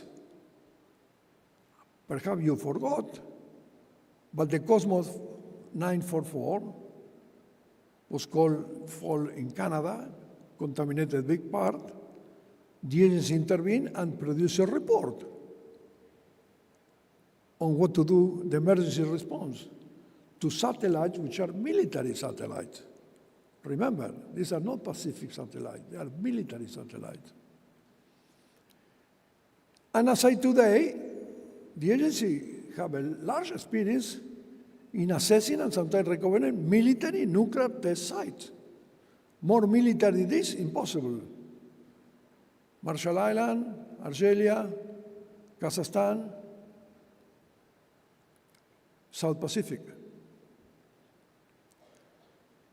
Then, with such antecedents, why the agency should not be prepared to intervene with EPR in an event related to military activities? We have to answer that question clearly. For instance, we know that Zaporizhzhia is in a war zone. As the DG have said, attacks significantly increase the risk of a major nuclear accident. If an accident happens, the agency will not intervene because it's a military thing. Better we have clear that, be a clear answer to the agency. I believe that we expect that the agency intervene. Should the international system of EPR intervene, and how? This is how to be defined, and that is not so easy. A modest suggestion is that the agency should clarify the situation, perhaps following the Geneva Conventions, that series of international treaties that establish legal standards for humanitarian treatment in war, and this may be of help. I don't know, but we cannot ignore the problem. We should not do like the ostrich and believe that the problem is not there. Well, these were the three issues that I consider technical with political undertones. Of course, I have many other issues which I believe that should be addressed. In total, I put a series of 20 examples, and I will go today very, very quickly. Applying the fundamental principle of justification. This is not very well formulated in our principles, and justification is one of the biggest issues, justification of intervention, one of the biggest issues. Implementing the principle one of the Vienna Declaration. This includes numbers coming from EPR, and these numbers have not been developed yet. Developing protocols for radiopathology and radioepidemiology. We have a serious lack of radiopathology expertise in many countries. And the radiopathology is the first medical response that we want in an emergency. We have a confusion on quantities and units. In Hiroshima, this was a very big problem. Nobody understanding the effective dose equivalent, etc. People don't understand the sophisticated system of restricting internal exposure. For instance, committed dose vis-a-vis dose commitment. This is very complicated. And we are having this problem just now in Fukushima. Occupational protection requirement for emergency workers. Something has been done, but the problem is still not clear. Many countries have obligations under the ILO Convention, and in emergency, you will use people who do not follow the rules of the ILO Convention. This can create very serious legal problems, and this is not resolved yet. Clarifying confusion among the public and scientists regarding dose limit, dose constraints, and reference level. People are very confused with that. And not only the normal people, the scientists are confused. Managing prospective pediatric thyroid cancer. There has been a lot of misattribution on this. It happened in Chernobyl, happened in Fukushima, and the anguish of parents. If the parents believe that there will be an epidemic of pediatric cancers, reaching an international agreement on acceptable level of radioactivity in consumer goods. This was a big problem in all the accidents, is not solved yet. If you go to a shop, you take anything from any shop, you cannot say, according to standard, if this have to be controlled for radiation protection purpose or not. It's not clear at all. In particular, it's not clear for drinking water. There is a lot of tables, depend of the water, if this mineral water, no mineral water, if this drinking water, not clear at all. The guidance on remediation of contaminated territories or disposal of contaminated rubble, there are not international guidance. There is not an agreement on this. Establishing an international consensual environmental monitoring policy was a very big problem at the beginning of Fukushima. We still have not a clear consensual on this. We have not a consensual also for how to deal with multi-unit nuclear power plants. We got a very big example in Fukushima. There was an example today of Chernobyl. It's not the same one plant as 4 plants involved in an accident. Defining EPR roles between operating organization and local and national emergency authority. This is a problem in many countries, depends whether it's federal authority, provincial authority, municipal authorities, not clear. Predefined conditions to trigger decision urgent protection action for the public. This will be very convenient to have a full agreement on this. Arrangement to initiate early protective action based on monitoring results. Again, will be very convenient to have an agreement on this. Resolving the very complex issue of terminating the protective action. When you want to terminate, we need clear rules for that, because people don't want that this be terminated. Go to infinite. Addressing concern of members of the public on EPR You prepare EPR and people don't want it. The people become nervous on the EPR arrangements. And the issue that I mentioned several times of public stigma. It's not only public stigma, but the stigma for me is the more important one. People have been very damaged with this issue of a stigma, feel that they are different because they have been involved in an accident. And finally, establishing a formal international process for timely analysis of emergencies and their response, to draw lessons and enhance future arrangements. These are 20 ideas for the Secretariat to consider. There were 3 initial, politically more complicated, and I put that in the hand of my dear Monica for consider for the future. Thank you very much. We confront a substantive agenda for building the future, as you can see, but we can build the future on the solid foundation of the past that we have been today seeing in the opening. Thank you very much. This is all for your attention. Attend the conference, and thank you very much.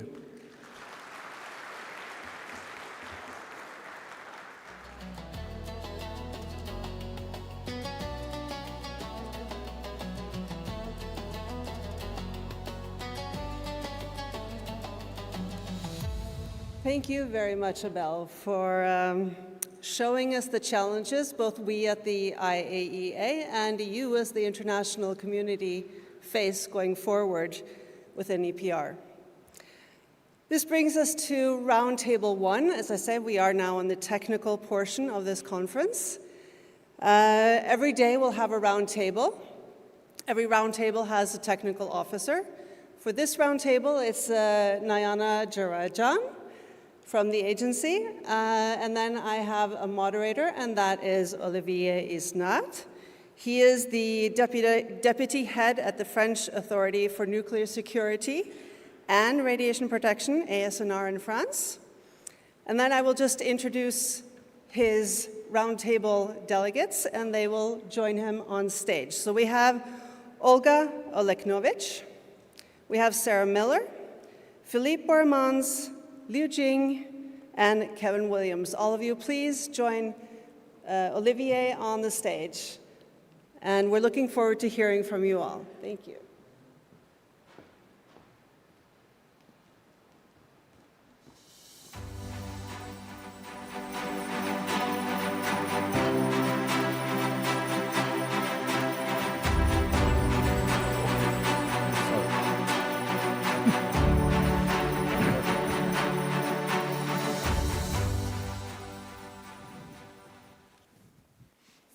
Thank you, Monica, for the kind introduction.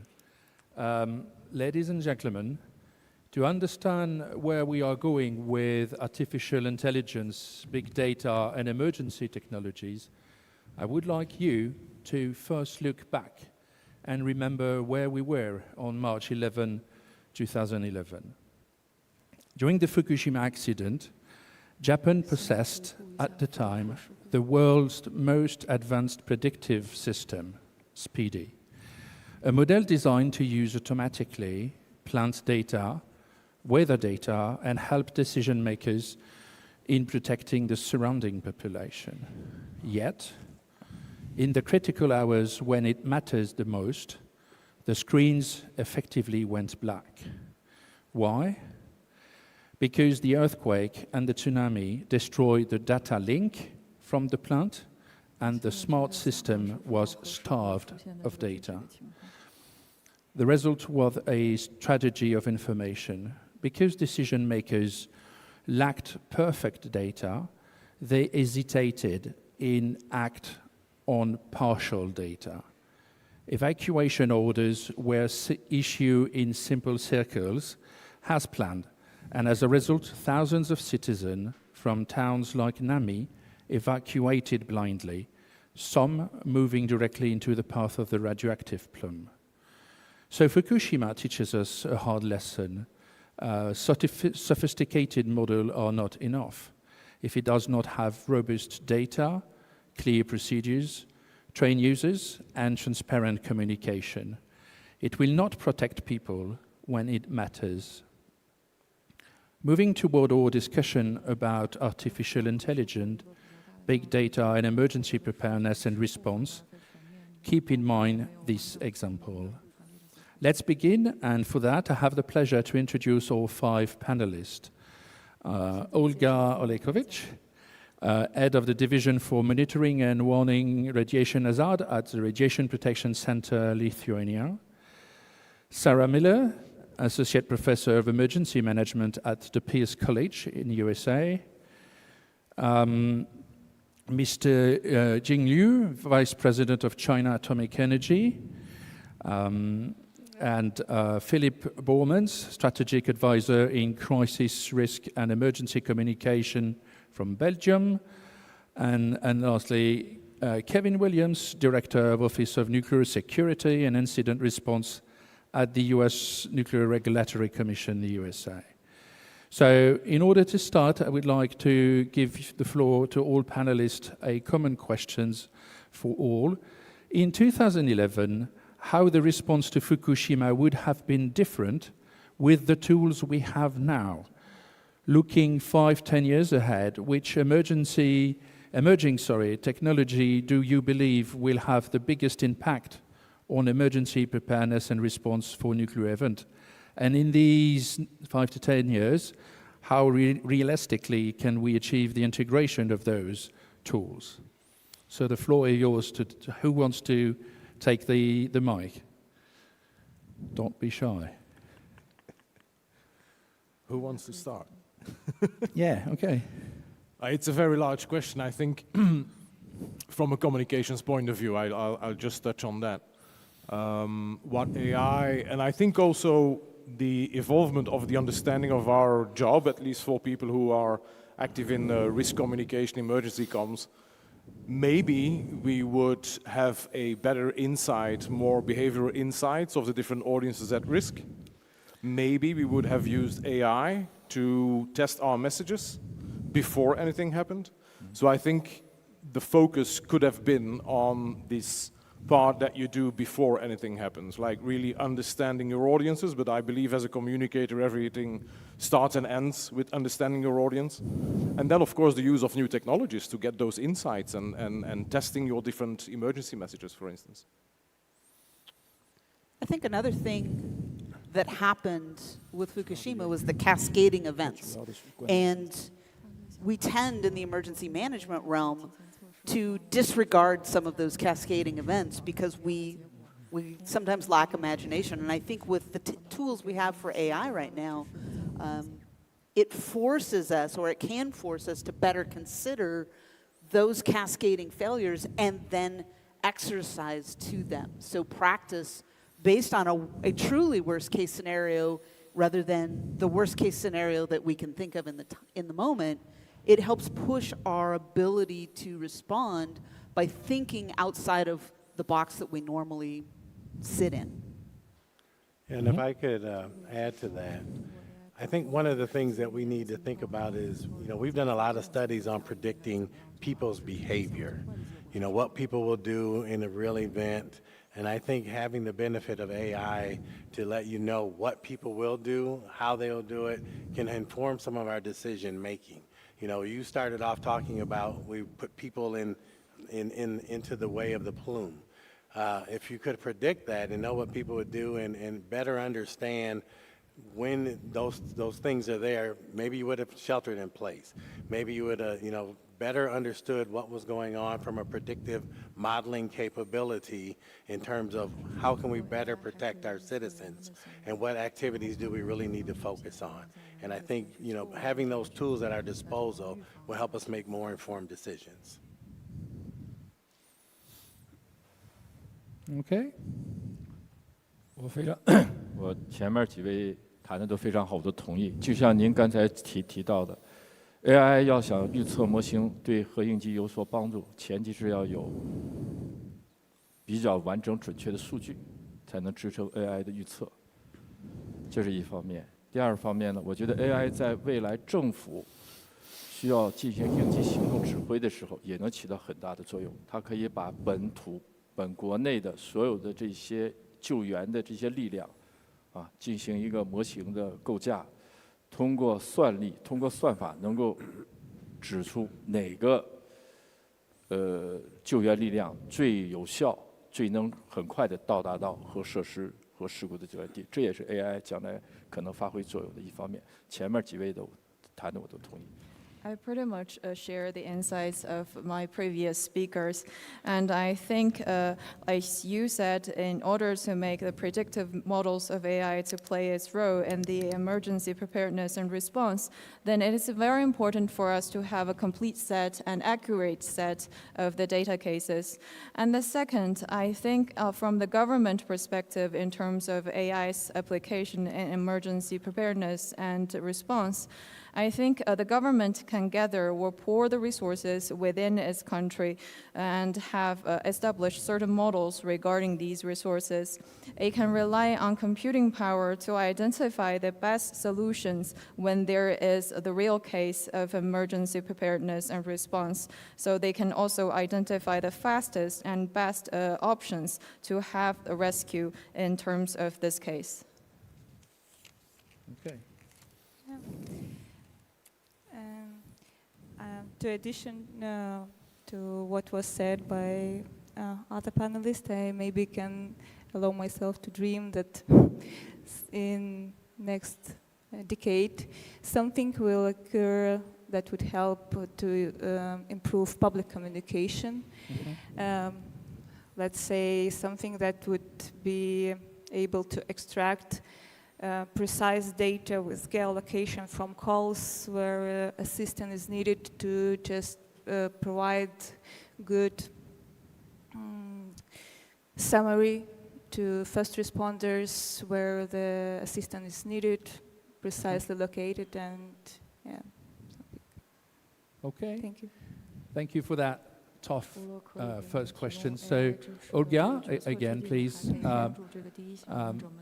can you share examples of how real-time monitoring or hazard assessment could be improved or has been already improved by these new technologies? And from on the modeling side, dose and dispersion models are already complex enough, some would say. When we had machine learning on top of it, or how should we communicate model uncertainty to decision makers so that they neither blindly trust the output nor ignore them? Thank you, Oliver. The early warning system, it's a very important part of EPR because from the very beginning of emergency, it is involved in providing data-based information on the radiological situation. And it's very important that along with technology development,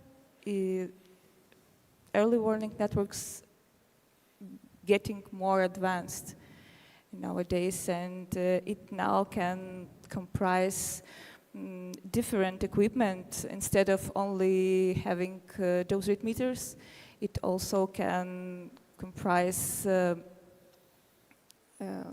systems for noble gases detections. What is the primer marker of something is happening? Then we can employ into the early warning network aerosol measurement stations, which can provide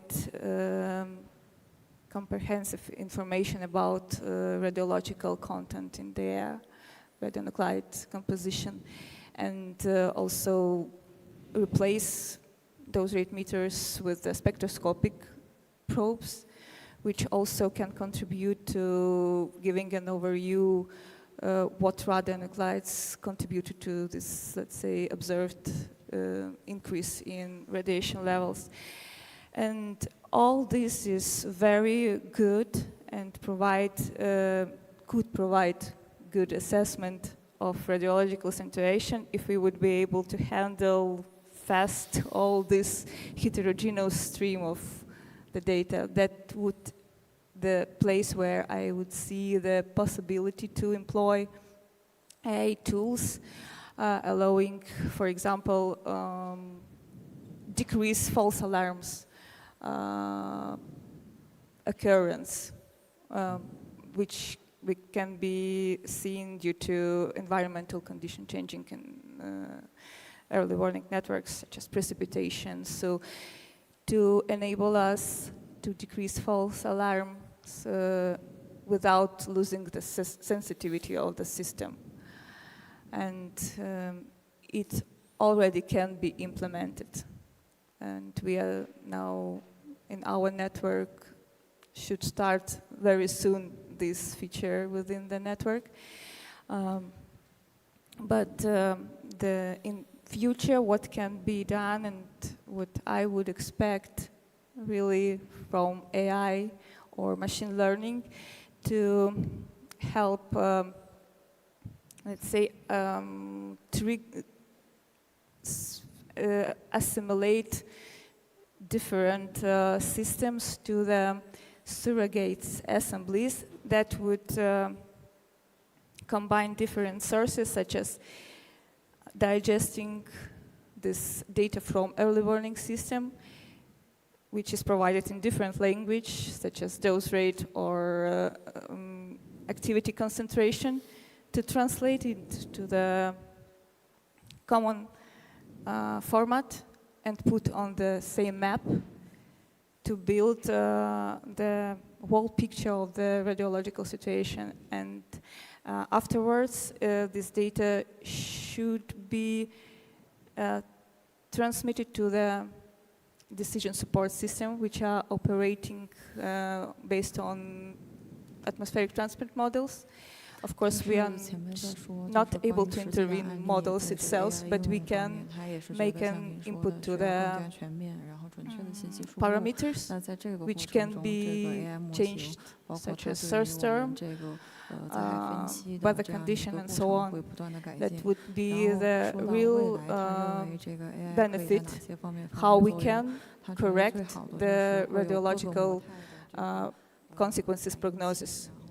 That the decision could be taken based on as precise prediction as it possible.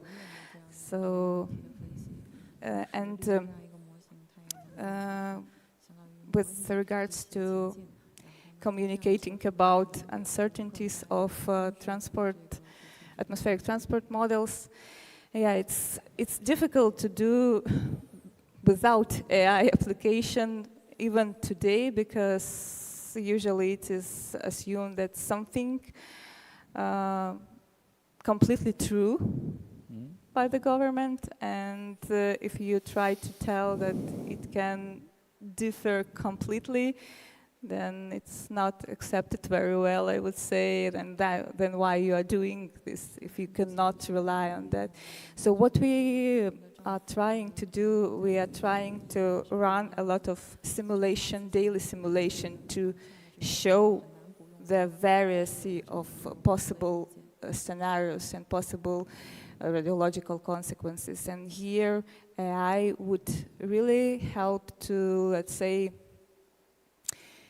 reduce computational resources needed to do this number of runs, to provide this uncertainty. Let's say if the difference of the radiological prognosis when we are doing changes in source term, when we are not sure when the release was, and we introduce time interval when we guess that it happened, or it is changes in meteorological data. So the good outcome from the A tool would be the kind of picture what reliable the prognosis is based on calculation, not just on the description of the model, but it's a real data-based uncertainty explanation. So that would be. Okay, thank you very much. So jumping from the technical elements and capability to coordination and data sharing, Sarah, please. During a nuclear incident, multiple agencies and jurisdictions must collaborate, correct? And what are the current barriers, I mean, technical or bureaucratic, to sharing real-time data and artificial intelligence insights among responders, and how might we overcome them, and how to address the possible limitation of those agencies from different mandates, jurisdictions, legal limits, or even culture on top of those technical and bureaucratic barriers. And the second one would be, to what extent does the effectiveness of artificial intelligence-enabled communication during an emergency depend on trust that we have built beforehand? Are these things authorities should do now, using digital tools to strengthen that trust? So it's interesting that that's two questions, because I think that the answer to all of the above is trust. We communicate better with other people when we trust them for whatever reason. And so I think that when we start talking about data sharing and information sharing, that goes down to, do we trust our partner organizations? Have we met our partner organizations? Do we have compatible processes with them? Part of this, there's a technical solution to all of this. There are data standards that give us the ability to share data in real time. The challenge is bureaucratic, it's cultural, it is social, it is also skill-based, because different organizations have different levels of skill, and that becomes a challenge. And so when we look at how we address all of that, part of it is what we might call upskilling. So doing an inventory of what our skills are and what our needs are, and making sure that the people we have in our organizations are able to do that. There's a tendency to acquire technology and then figure out what we're going to do with it, instead of the inverse, which is figure out what we need to do, then find the technology solution that does that. Doing it the correct way, where we identify what we need, we identify what our internal skills are that we need, and then we upskill for that, is a critical piece of how we implement technology and how we start to overcome some of those barriers in information sharing. We have to be able to consume that data and use it effectively, and we can only do that if we've coordinated that in advance. I say only, it's not true. We can do all sorts of things on the fly if we have to, if we trust the people that we are communicating with.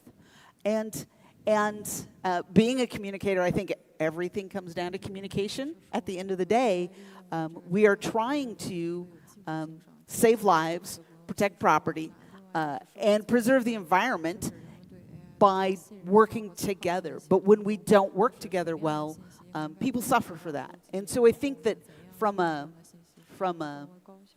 bureaucratic standpoint, there's often a barrier to understanding the actual toll that this can take on humans, because thankfully a lot of what we talk about in this space is theoretical.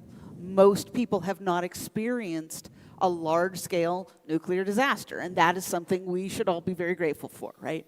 But because of that, there's a lack of understanding sometimes from people who might come and go from appointed or elected offices. There may be a lack of understanding about what is being communicated to them. And so when we look at data, we should be using data to make decisions. Eventually, we'll be at a point where we're using agentic AI to take that data and apply our rule sets to it and make some of those decisions for us, which is a scary thought for a lot of people for a lot of reasons. But part of it is sometimes our policy, our process is not lined out well enough to turn that over to an AI, and thus we don't trust it because we don't trust our own process. And so when we think more about data, we should be coordinating that with the people around us, talking to the people who are our partners, our neighbors, our potential partners and neighbors, and communicating in advance how we want to share that data and whether they're able to receive it in that way. And I think, jumping ahead a little bit to that trust piece, I don't think that using AI to build trust is how we build trust. If trust isn't there, using AI is not going to solve that. And in fact, we're in an era where there's a distrust of AI sort of in general. Students will use it to do their homework because they trust that it will get a good grade. I see that a lot. But people in general don't trust that the AI is going to give them the correct information. And so we have to build trust as an organization and as people day to day. And we do that in our daily activities where we communicate with our communities. We give them good information on a regular basis so that when something bad happens, we are already the trusted source of information. And we can use AI to enhance our ability to communicate rapidly, to digest large amounts of data that we couldn't do before, and to come up with better answers that we communicate. But if people didn't already trust us, they are not going to begin to trust us on the day the disaster happens. They're going to go to whomever it is they already trust. And so that trust piece is an ongoing process that never stops. All it takes is one mishap, and we start almost from scratch. And you see this a lot. So I think that the data piece is critical, and data standards, and we have international standards for data transfer. It's the piece of what are we willing to share, and do we have the systems available to do it? And there's sort of the rub in that. We need memorandums of understanding with our partners. We need to ensure that we have the technical ability to use the data that's given. And referring back to the keynote that just happened, the use of acronyms, I laughed because we all have them, but when we transfer data to other organizations, that doesn't transfer well always, particularly if we are translating that information to other languages. And so I think that these tools that we have now help us with all of these if we have upskilled to them, if we know how to use them correctly, and that we are using them purposefully.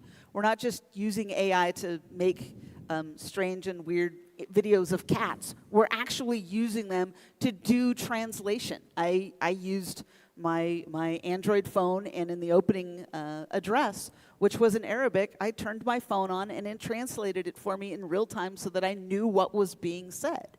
And we have that ability, and that ability helps us communicate, it helps us move data between organizations, and it helps us build trust with our partner organizations and with our communities. Okay, thank you very much. So, I mean, communication is key. We got it. So Philip, to jump on that, nuclear emergency demand rapid, clear public communication. That we know it. But we know also that misinformation can spread usually faster than official updates. How might AI help authorities manage information flow and public inquiries during a crisis, as well as help to communicate complex technical information to decision makers under time pressure to support their decision? And behind the generating all these messages and make it faster, how can AI-based analytics help authorities listen better during a nuclear emergency? For example, understanding public concerns, understanding rumors or information gaps in real time, including misinformation and detection and mitigation. So this is a large topic. I think, first of all, we need to, and again, I'm talking as a communicator in the context of emergency comms, we need to start by making a clear difference between malinformation, disinformation, and the different types of information that we're getting, which is not always correct, but it needs to be very clear. Whatever we can do to counter this, we need to know what the agenda is. First of all, is there an agenda, first of all? Is it just by mistake? People don't understand the information to be incorrect and just, spread it. And then also understand the whole ecosystem around that. We know that in many cases, Disinformation and misinformation are driven by agendas. We know that there are actors behind that. There is an economic system behind it. So it's a very complex environment. So AI has a dual kind of role to play there. One, well, AI allows for creating misinformation and disinformation at scale. I mean, that is a technology that is used to do this with all the different versions.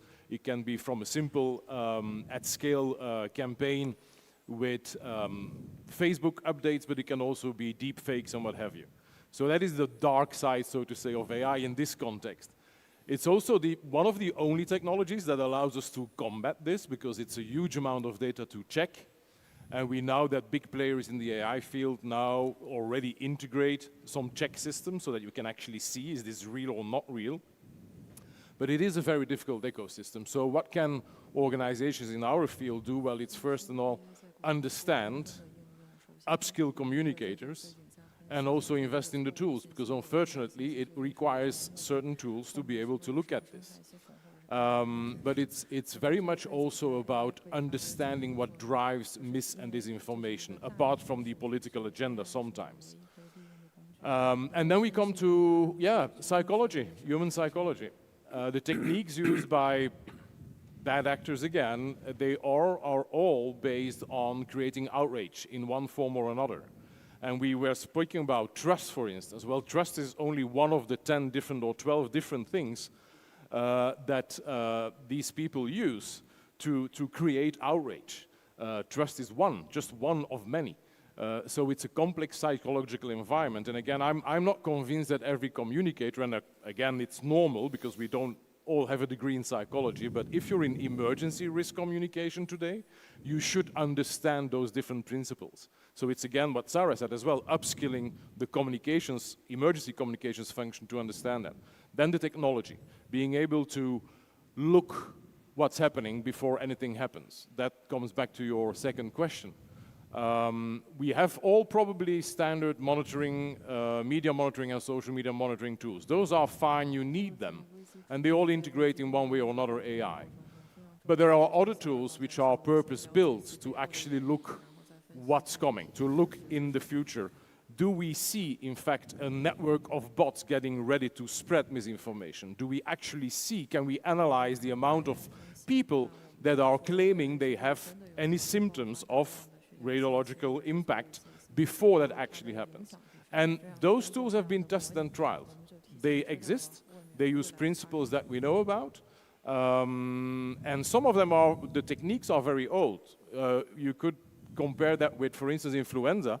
We've learned 10 years ago to check mentions of influenza, the symptoms, through Twitter, now X, analyze it, and see, before it actually happens, the outbreaks, we can map them on a map. Exactly the same principles can be applied in this field. I think this field can learn a lot from other fields as well, from the emergency sector. So AI, double-edged sword, but we need to invest in AI tools to actually look at how can we handle mis and disinformation. But I think I agree with many on the panel here. At the end of the day, it's not only about the tools. AI is a technology that we definitely need to use, better understand, integrate into our workflows, but it's also about upskilling our emergency communicators to understand the impact and how to use it for good then. Okay, thank you very much. Liu, in order to get back a little bit to where everything is happening during an emergency on site, what role can robotics and drones play in on-site emergency response at nuclear facilities, and how do you plan for a possible failure of robotics, loss of communication, power, or physical damage in harsh conditions? Are we at risk in over-relying on systems that may not be available when we need them the most? 比起前面的 AI 的问题，属于社会和公众认知，这个机器人和无人机在核应急这个场景下如何发挥作用，更属于一个科学、技术和工程问题。I think compared to with the previous questions related to the social influence or public awareness of AI's application in EPR, this question to me about robotics or drones application in such situation is more a question of technicals or like engineering. 相信大家都知道，无人机和机器人在世界上很多行业都有所应用。在核应急这个场景下，它只是它所面临的环境跟其他的场景有很大的不同。我们往往是在高放射性的环境下，高放射性的环境下往往还伴随着高温、高湿，甚至是一些密闭空间呀，环境很差，有这些混凝土的这些碎粒啊等等这些，它的工作条件更加恶劣。在这种条件下呢，其实无人机或者是机器人能够帮助我们承担很多很多的工作减少对人的伤害。从这个角度讲，在 EPR 在核应情况，我们会中国也好，我们做科学研究和我们一些实践，我们正在极力的推动机器人和无人机在核应急场景下来使用。Actually, I believe many of you have been aware that drones and robotics are widely applied in many industries nowadays. And as for the EPR's, as for their application in EPR cases, it is the only difference is the environment can be largely different from their application in other industries, because there must be high radiation, and those things comes with high radiation must be high temperature, high humidity, cramped or closed space, or even cement fragments in the environment. So this means those drones or robotics will be working in very poor working conditions. And I believe nowadays, if we use drones and robotics for many kinds of works, it will largely reduce the harmness given to personnel.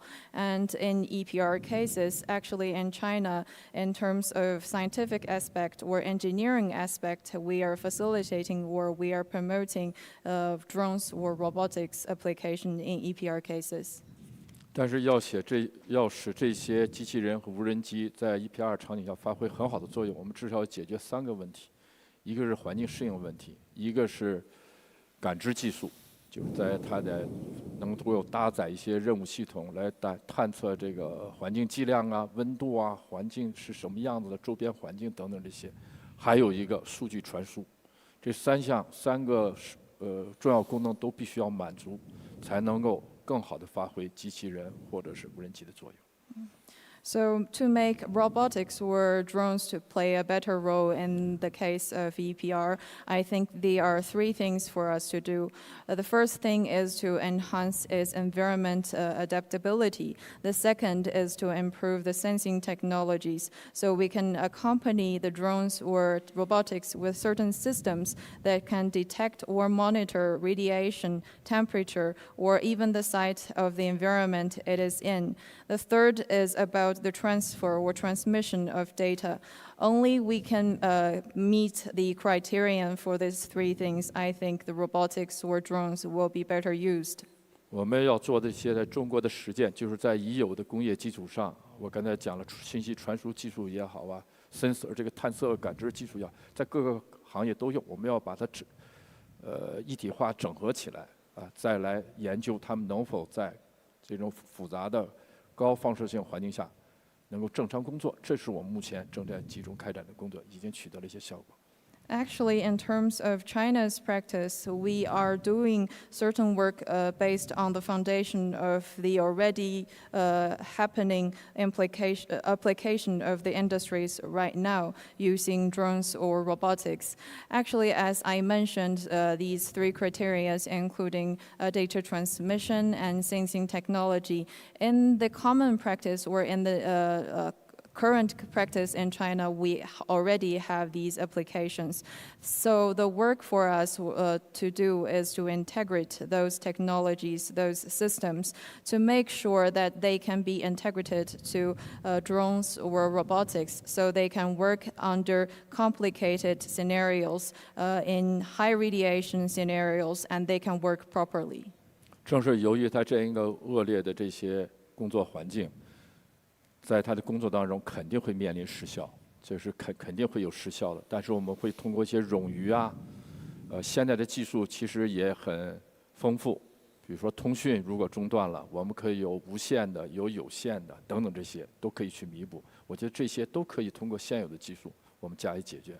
而且未来，我相信随着我们技术的进步，失效肯定还会有，但是失效的这种风险分析，我们只要之前把它做好了，我们就会有效的措施来应对这些机器人、无人机在我们救援系统这个失效的场景。And because the drones and robotics are going to work in this complicated or harsh scenario, so it is sure for us to see the failure of the robotics or these drones. But we can resolve these issues through the redundancy of the designs. Actually, we can also resolve this problem through the current technologies we have, because we have different kinds of communication tools. We can have wireless communication. We can also have wired communication. So this can serve as redundancy in this system, making sure that this problem can be resolved. And also, as we are seeing the growing technology, I think in the future, we are also going to see the failure of these drones or robotics. But as long as we can do the risk analysis pre-hand, then it is okay, or we are prepared to deal with the failure of these robotics or drones. 总之一句话，在这些大的工业基础上，我们加上核工业应用场景的特殊要求，随着时间的进展、技术的进步，不断的迭代，我们会越来越发现，在这个核应急 EPR 的场景下，机器人和无人机会发挥更大的作用。当然，它也一定会失效，我们也会有办法去措施去对付失效这种场景。So in a nutshell, based on the great foundation of large industries in China, and based on our analysis of the special working conditions in the nuclear industry, as long as we are working in this field, as long as we are improving our technologies, as time elapses, we will further see the improvement of AIs, of robotics or drones application in EPR cases, and they are certainly going to play a bigger role in this kind of cases. But there will still be failure for the drones or robotics. But with the growing technologies and experience, we will definitely find ways to resolve them. Okay, thank you very much, Liu. On the area of regulatory but also ethical challenges, Kevin, can we get to the as the largest regulator of the nuclear fleet, you're well aware that the nuclear sector is highly regulated for safety, right? And there are a lot of rules and thick reports how to do things.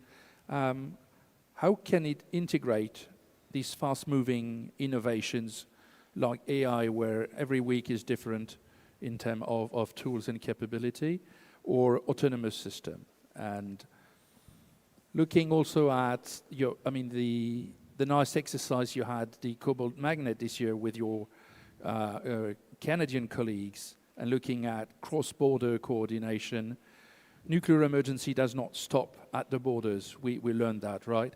So do we also need some convergence or coordination of regulatory expectations on AI-enabled EPR tools internationally in order to avoid incompatible approaches between neighboring countries?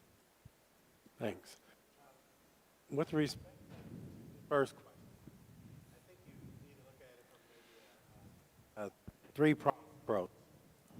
First, having a clear vision in terms of something as simple as responsible integration of AI. Any technology that you're putting out there, you're looking to be able to integrate or utilize. Ooh. I don't know if it's me or just the way it is. Probably keep it like that. Yeah, I'll do it this way. So Yeah. Yeah.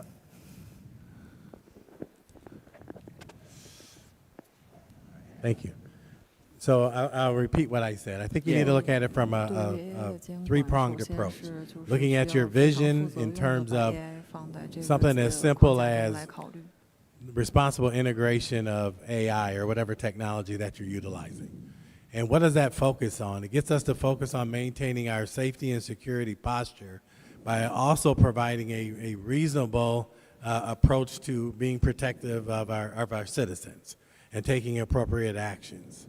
And I think the second piece that you have to look at is the human and machine interaction in terms of how you're doing things. That gets back to what Sarah talked about in terms of trust. You know, what is the technology going to do? Is it replacing people, or is it actually helping you make better decisions? And so looking at that and outlining it appropriately will help you navigate what you need to do in a regulatory framework.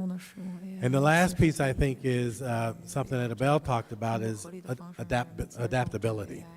You know, when you're looking at how are you changing your regulatory framework, it has a good understanding of what can the technology do for you, how can it be used, and what are the tools to your avail.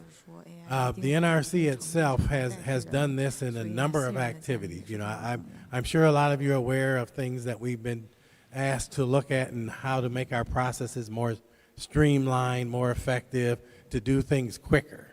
And utilizing those processes and those procedures will help inform how we do things on the scale of adopting new technology.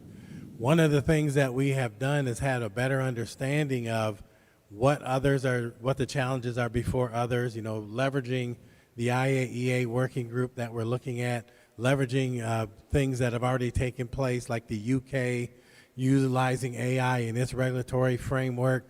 Those are things that we can build upon and better understand. The NRC itself has, you know, our Office of Research has looked at a thing called Simplify, and if you catch me outside of this, I can tell you more about that and how you can get information on it. But it's looking at how can we adopt that into our existing processes already. We have the framework, you know, how we can look at it from an operating reactor perspective. And I'll put a plug in here for Todd Smith. He's going to talk about AI and EP later, you know, this week. That'll be a good opportunity to talk about how we see AI into the area of emergency preparedness and response. So looking at all those things and having those conversations, I think will help us be better prepared to adopt new technologies, whether it's AI or something else. Now, with respect to the second question that you asked about looking at how do we look at things going across borders or things of that nature, I kind of focus that in three areas. I like to use the 3 C's: coordination, communication, and collaboration. When you're looking at what are other nations doing, how are they talking about it, we can coordinate those efforts. We can communicate in terms of what are our best practices, and we can collaborate in a number of areas to make sure that we really understand what we need to do. Looking at some of the existing processes right now, when we have emergency events, we work with Canada, we work with Mexico. You talked about the cobalt magnet exercise. That was one for us to kind of look at from a federal family, how do we do things, and then look more globally in terms of how are we communicating, what are we communicating, what tools are there to our avail, and are we using the same types of things? Are we responding the same? What is our posture going to be when we look at adopting technology? We look at our process, our procedures. Are we being consistent?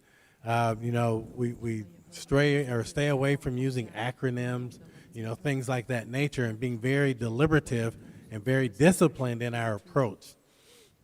So I think those are going to be some opportunities for us to, as I previously talked about how we leverage the communication and the coordination that we have with IAEA. You know, there's a number of things that we do, you know, bilaterals, trilaterals. What have we learned in that respect, and how are we sharing information? We do that in a number of areas where we're doing it in EP, we're doing it with RASC, we're doing it with WASC. You know, we're looking at our transportation. And if we can continue to build off of those things, we can look at how do we coordinate. You know, we talked about, you know, things such as contaminated food stuff. How, you know, everybody does it differently. but how are we coordinating, how are we sharing those thoughts, insights, and perspectives and making it into things that is transferable? So we're not having to come up with different ways of doing it.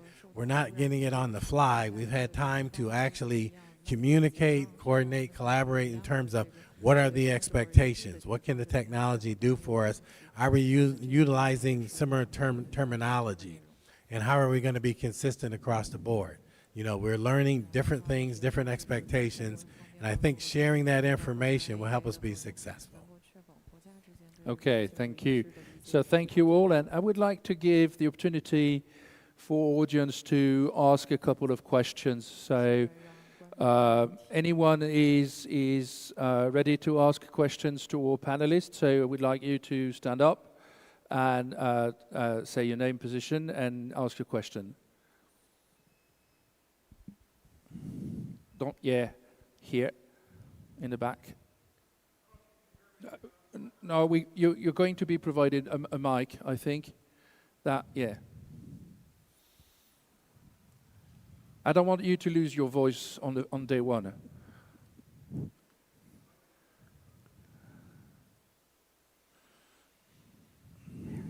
Thank you. Mark Irvin from Reacts at Oak Ridge in USA. I think the bringing in of AI into our decision making is a fascinating, but in some ways terrifying construct. Sometimes, you know, in the absence of perfection, we get nothing. And this quest for more and more data to be able to get the most perfect answer may delay critical things that need to happen to initiate EPR services earlier. And I think it would be really fascinating to hear what your thoughts about using AI to understanding when and what interactions we can initiate to make the greatest benefit to either human life, economic damage, social structure, or that sort. Because I do fear that as we wait for more and more data to get the perfect answer, we miss the opportunity to make the biggest impact. Thank you. Anyone is, yeah? I'm so excited. You're a fan of that, right? I'm excited to answer that. We do that right now. We just do it without the benefit of AI, right? We procrastinate or delay decisions because we're waiting for more information. The advantage that we have with AI is we can ingest way more information and data and have recommended courses of action based on thresholds that we already have today.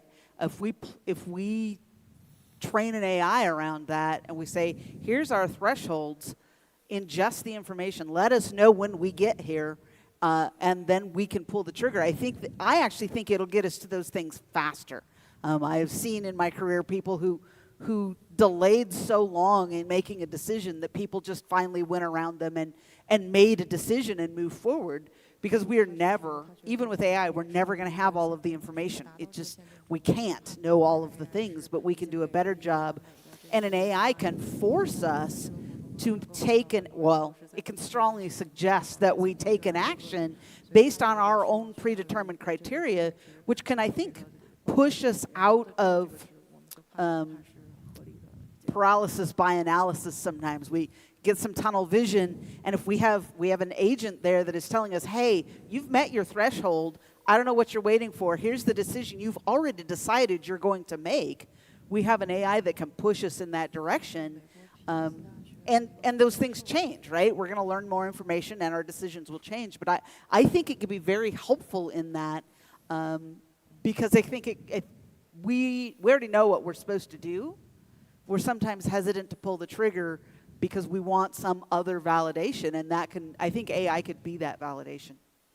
And I think, if I may, what Sarah just said is important, because I hear a lot of colleagues in communications and in emergency comms telling us, oh, but AI makes mistakes. Oh, but AI hallucinates. Oh, but AI. Yes, of course it does all these things. It is not perfect. If we have an expectation of AI to be that perfect kind of virtual thing, then we will never move and implement and integrate it. It does help us, even with the imperfections it has, of course, managed and trained professionally. It does help us crunch that time for decision making. Another thing as well is that as communicators, all of us need to learn to communicate in uncertainty. Most of, I think, communicators my age have been trained to not communicate unless you know all the facts. That doesn't work anymore. The world has changed. We are playing a different game. If we still apply the same rules of the old game, we will never get there. So, but that crazy idea that AI is perfect, it is not perfect. Humans made it. We are imperfect anyway. So, but that shouldn't be a reason to say, oh, let's wait. Because if we wait, well, then we're never going to get the benefits of what it already can bring today. Finally, I think I'm a former IBMer. There was one golden rule at IBM: a machine will never make management decisions. I think that rule still should apply.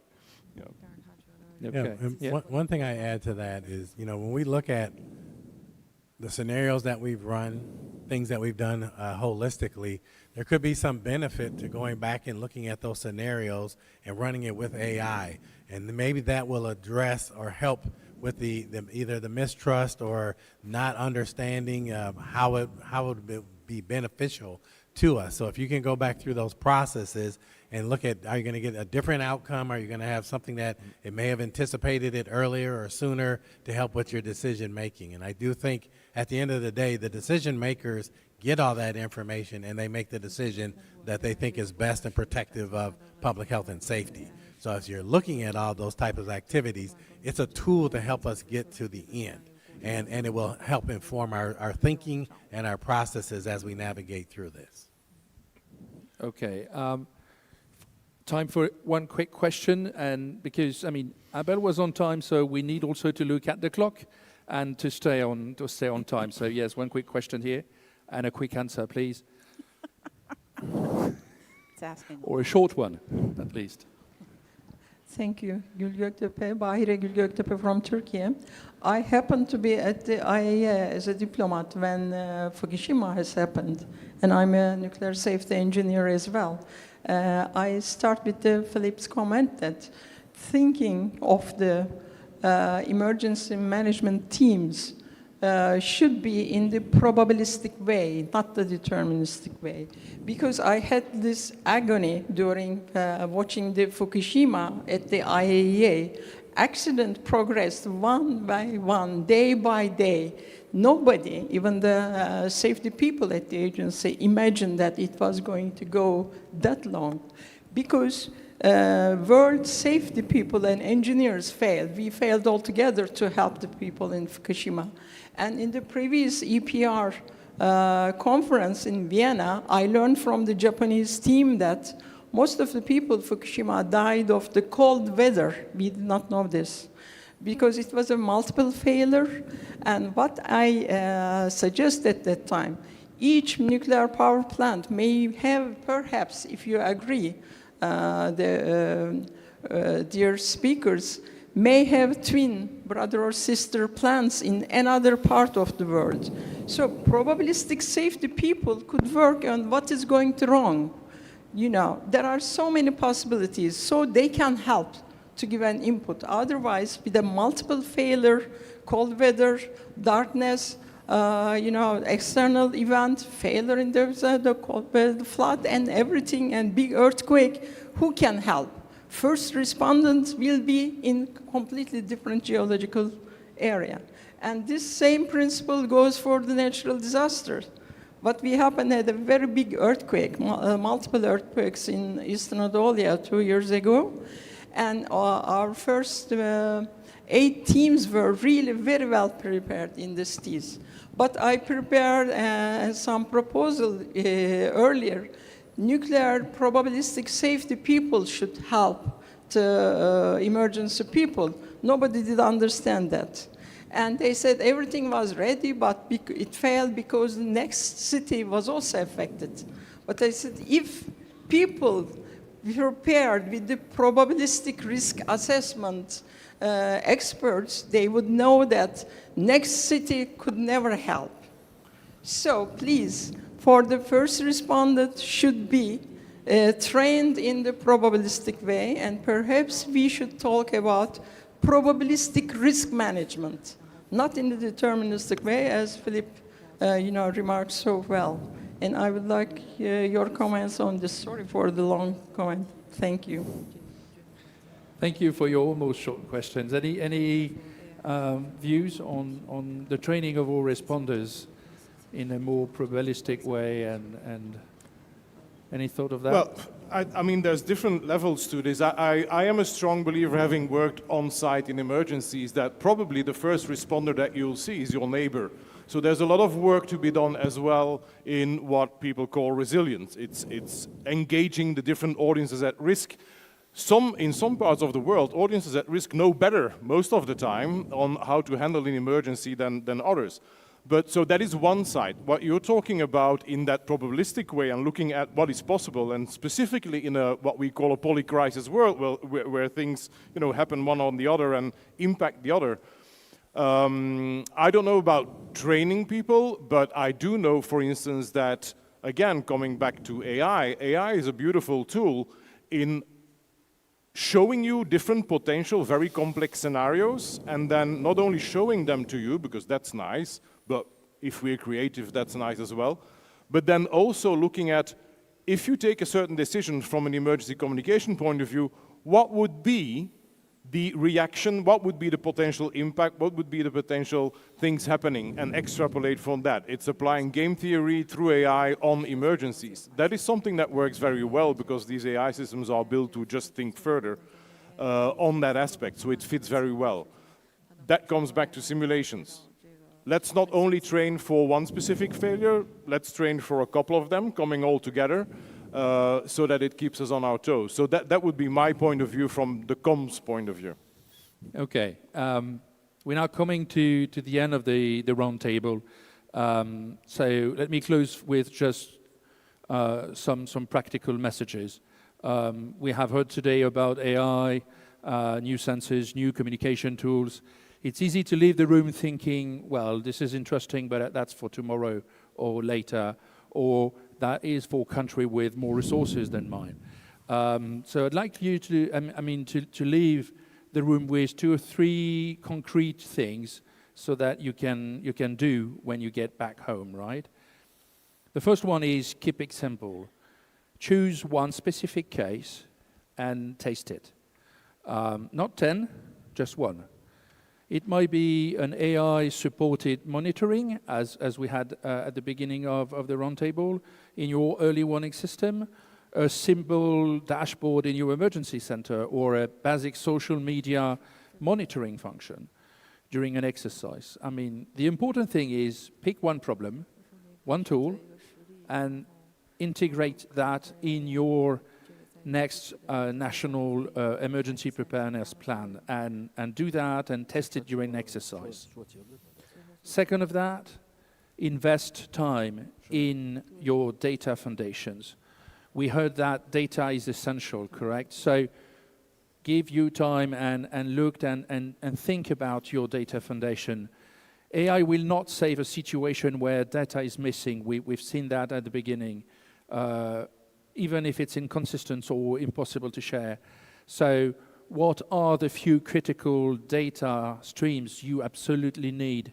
Think about that and work around it to have that ready if you want to move to have new technologies and AI-enabled tools to help you.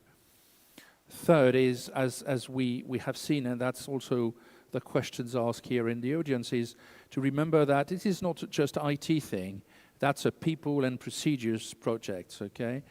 If a tool is not in your plan, your standards or operating procedures, or if you're not using it during your exercises, it does not exist when there's the real emergency.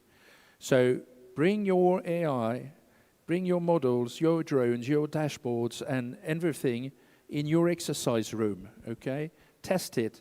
Let the operators, let decision makers and communication people actually use them under the realistic time pressure, and identify maybe few champions who are comfortable with both worlds, the emergency management and the data and AI. And finally, a word for the organizer of the conference, the IAEA. I mean, as member states, what are the expectation we have for the agency?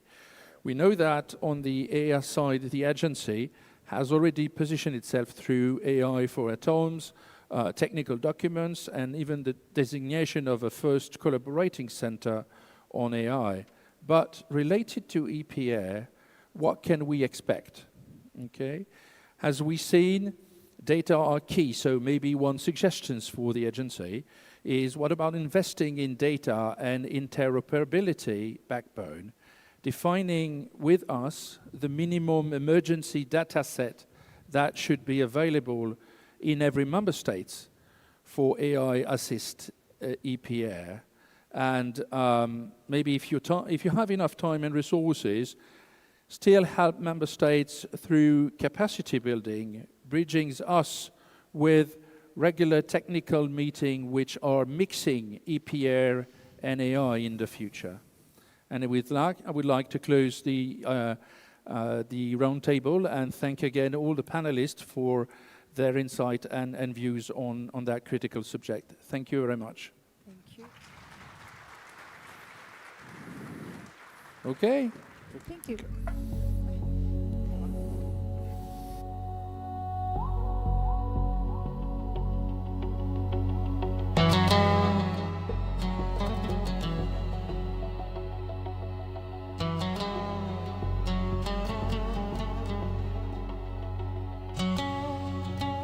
Need to understand the questions.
Ladies and gentlemen, welcome to our technical session, Coordination and Cooperation Mechanisms in Emergency Preparedness and Response. This session chaired by Marcus Grzechnik.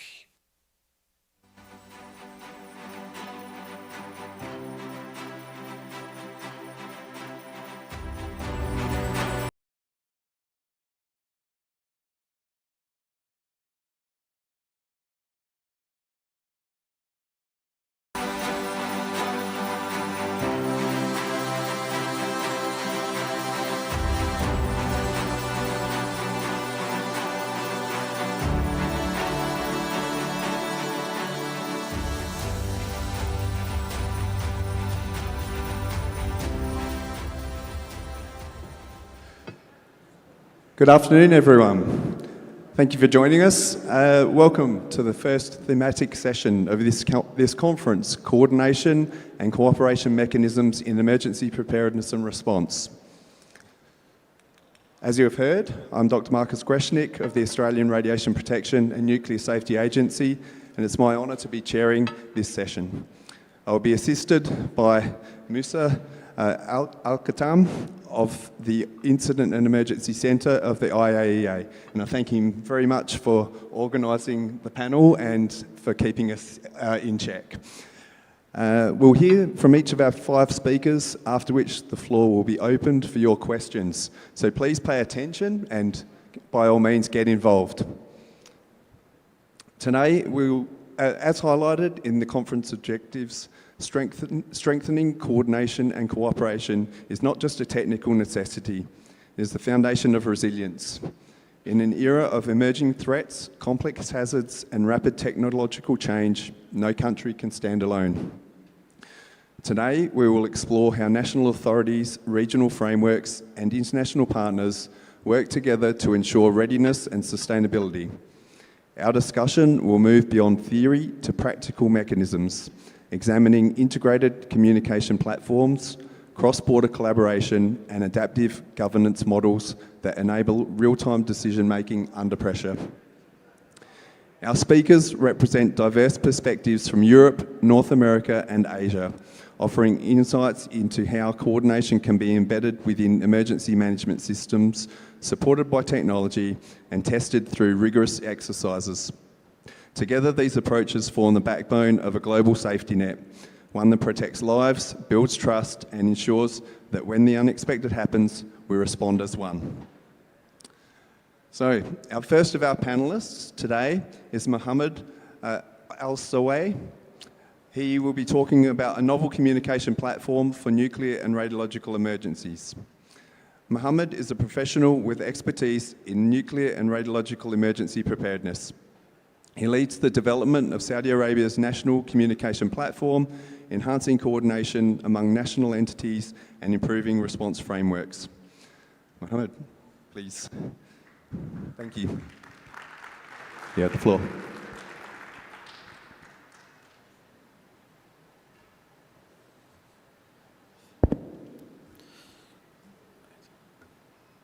All right. Thank you, Marcus, for the introduction. Dear colleagues and guests, welcome to Riyadh. It's a huge pleasure to speak with you. I am Mohammed Al-Saway. I am from Saudi NRRC. And today, I will be presenting a novel communication platform for nuclear and radiological emergencies. And I had the privilege of leading this project as its project manager. During an emergency, ensuring a common situational awareness amongst all the response organizations is essential. Also, real-time information sharing ensures that all the emergency organizations respond in a coordinated manner and on the basis of the same shared situational awareness. After the experience gained and the lesson learned from CONVIX 2021, Saudi Arabia recognized that the need for a national, centralized, single, and reliable system for sharing information and displaying instructions and tracking execution during nuclear and radiological emergency. This system is the National Communication Platform, NCP.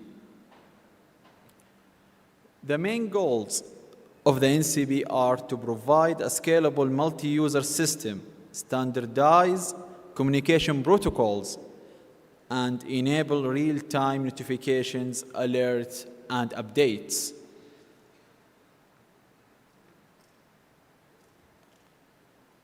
The platform received significant endorsement from National Response Organization for its innovative approach and impact on national emergency communication capabilities.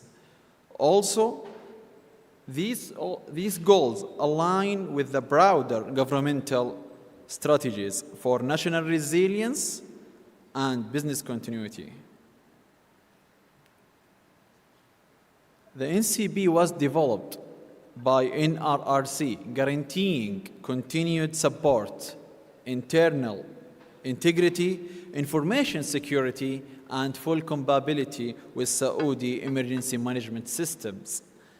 Actually, this is what makes it unique. It was built in-house, no system was adopted, so it can be modified as much as wanted. The system architecture was inspired by the experience of the IAEA with USI. It is designed to be user-friendly, a multi-user account based on the roles. This slide describes the functional specification of the NCP. The platform is scalable from a single organization emergency to a fully activated national response. That means the NRRC can use this platform at the start of the emergency, and users can be added as the activation level increases and more entities become involved. The system can be used for alert to all required and involved entities, so there is no need for old-fashioned communication tools. The information is immediately shared to all relevant organizations once the incident commander decides so. Instructions can be issued by the incident commander to any entity, and the progress should be reported to the incident commander in real time. This slide explains the structure of the NCP. The NCP is centrally controlled by the National Incident Commander to ensure the right organizations get the right information. This is to minimize information overload to organizations that do not need that specific information. Top-down and bottom-up information sharing. Information flows from the incident commander to various entities and from the entities to the incident commander.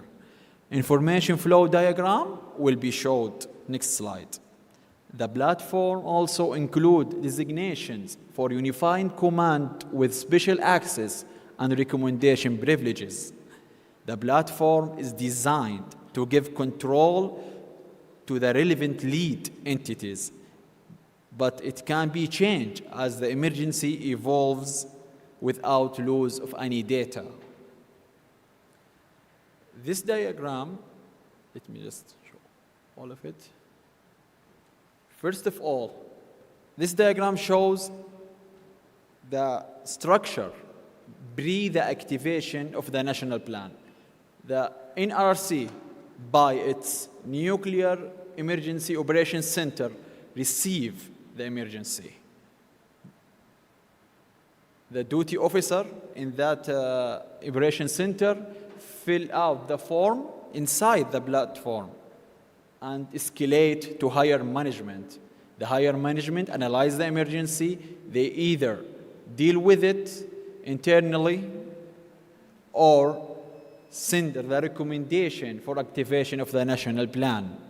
The recommendation goes to the civil defense and agree to activate the national plan, and all the involved entities will be notified, and then eventually they will deal with the emergency through the platform.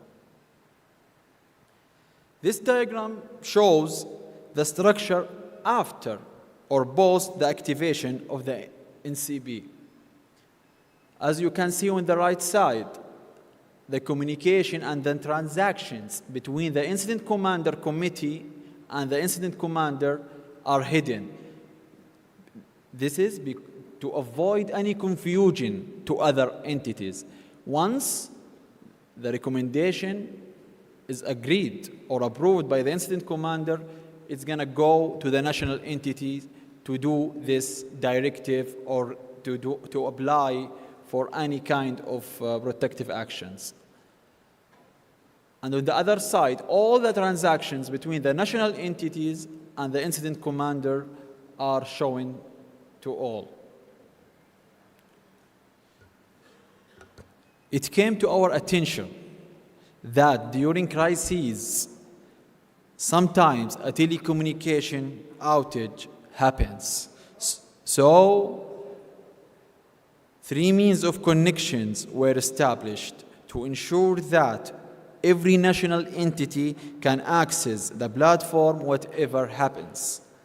So all these connectivity ways are established with 33 national entities. The first one by whitelisting the public IP, by the GSN, the Government Secure Network, and finally by the Secure Tunnel.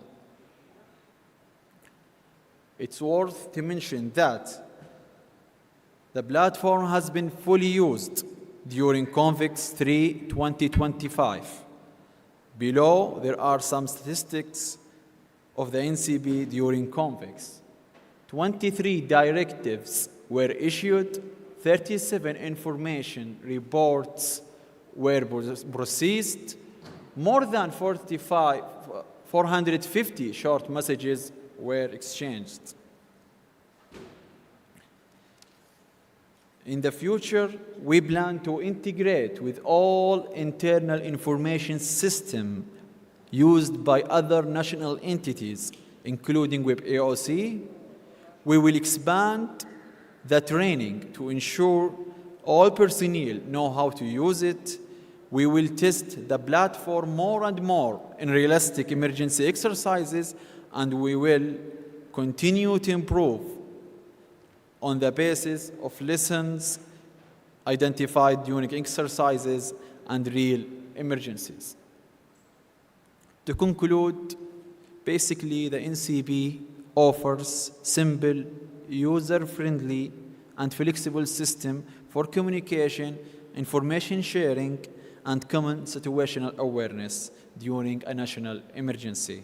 It is secure because it's 100% under our control, and the continued support is guaranteed.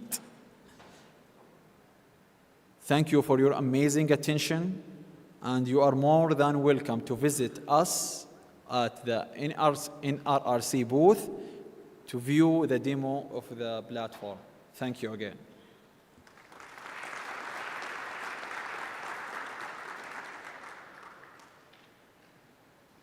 Thank you very much, Mohammed. Next, we have Hessa Al-Mazougi. Hessa will be talking today about from basic to sophisticated, Barak nuclear power plant, nuclear and radiological emergency exercises. Hessa works at NCEMA, focusing on risk assessment and emergency preparedness and response. Actually, emergency management. She has extensive experience in national emergency exercises and holds degrees in civil engineering and engineering management. Hessa, you have the floor. Thank you.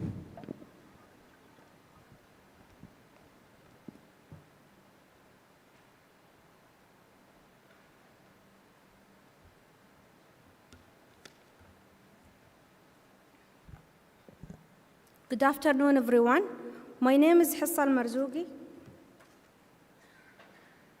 and I work for the National Emergency Crisis and Disaster Management Authority in the United Arab Emirates. Today, I'm going to provide you with a brief presentation about Baraka Nuclear Power Plant emergency exercise and our journey from conducting basic drills to sophisticated international exercises. So, from the very beginning, it was essential for the UAE government to have a strong infrastructure in all areas in their nuclear program. And among the key pillars of a nuclear safety is emergency preparedness, where emergency exercise serving as the very core and the driving force for both preparedness and response. Through exercise, we test our plans, lessons are learned, and we train our people. So I am here to tell you more about the emergency exercise for this strategic project that provides 25% of power to the nation. For the purpose of this presentation, we divided the development stages of Baraka Nuclear Power Plant exercise program into 4 phases. The first phase is foundation phase, and here we are talking about the period before 2012. In 2008, the UAE published its policy on peaceful use of nuclear energy. This document set the foundation for transparency, safety, security, and safeguard. And of course, it's fully aligned with the IAEA standard and follows international best practices. This policy established emergency preparedness and response as a core pillar of safety.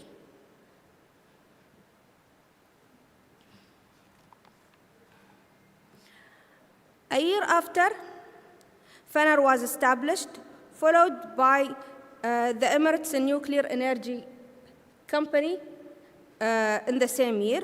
Together, they formed the core regulatory and operational foundation of the UAE nuclear sector. Also, during that period, the UAE launched its first emergency preparedness program by issuing initial emergency regulations, developing the first national plans, and forming both off-site and on-site response team. Also, we had the first IAEA integrated regulatory review service, marking the beginning of multiple future missions and establishing a long-term and continuous cooperation with the agency.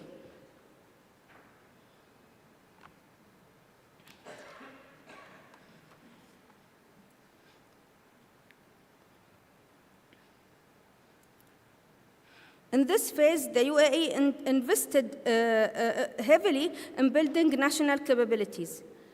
Many Emiratis were sent abroad to US, UK, France, and South Korea for advanced nuclear studies, while dozens of engineers received hands-on training with KIPCO, as you know, the prime contractor for Baraka nuclear power plant. Also, Khalifa University, one of the high universities in the UAE and the world, launched its nuclear engineering program, and by the end of 2012, we had over 100 students. Moving to the next phase, early emergency exercise.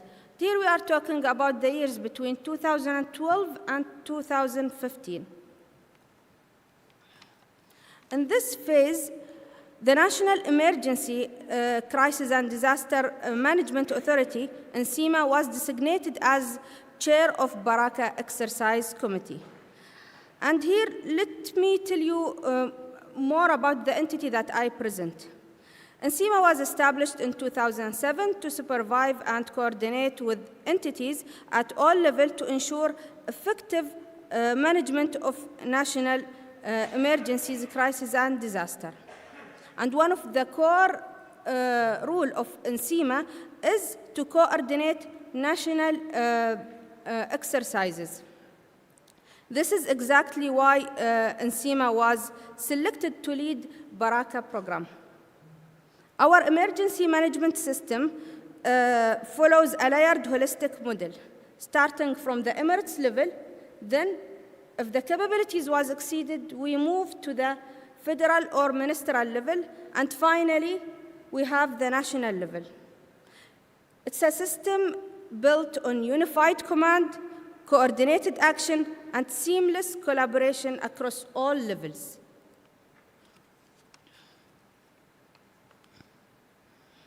During that phase also, the main EPR stakeholders in the UAE, NCEMA, FANAR, Minister of Interior, and INEC, were sent overseas to observe emergency exercises in KIPCO, US, WANO, and with the IAEA as a part of building capabilities. Moreover, it was essential for us to participate in all CONVEX exercises. We used CONVEX exercises as an opportunity to test our national arrangement and train our people in using the IAEA tools, and also to test the data transmission protocol that we are follows and operational procedure. Excuse me, tech support, we've lost the screens at the front. If someone could come down to fix that up, that would be great. Thank you. Please continue though, if you can. Yes, thank you. During that phase also, NCEMA were conducted small tabletop and focused scope field exercise.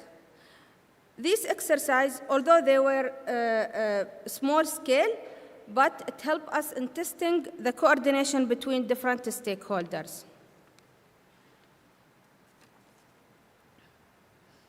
By the end of that phase, we had started the Baraka Nuclear Power Plant Emergency Exercise Series.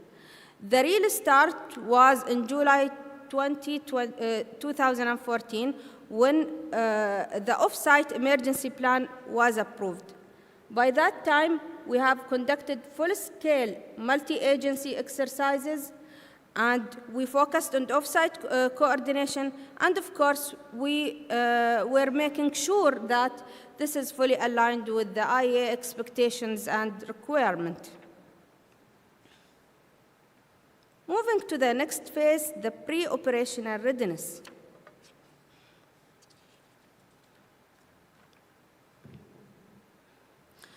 What started as early drills at Baraka soon grew into a full journey of preparedness. We moved from Baraka 4 into a continuous series of exercises. Each one is bigger and more complicated.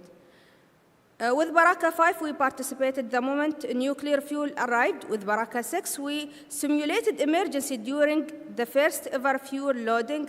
And by Baraka 7, we had command and feed operation as a national rehearsal. The best part of the story that every exercise left us with something valuable. For instance, after one of the exercises, we noticed the need of having a specific media plan only for Baraka scenario. Also,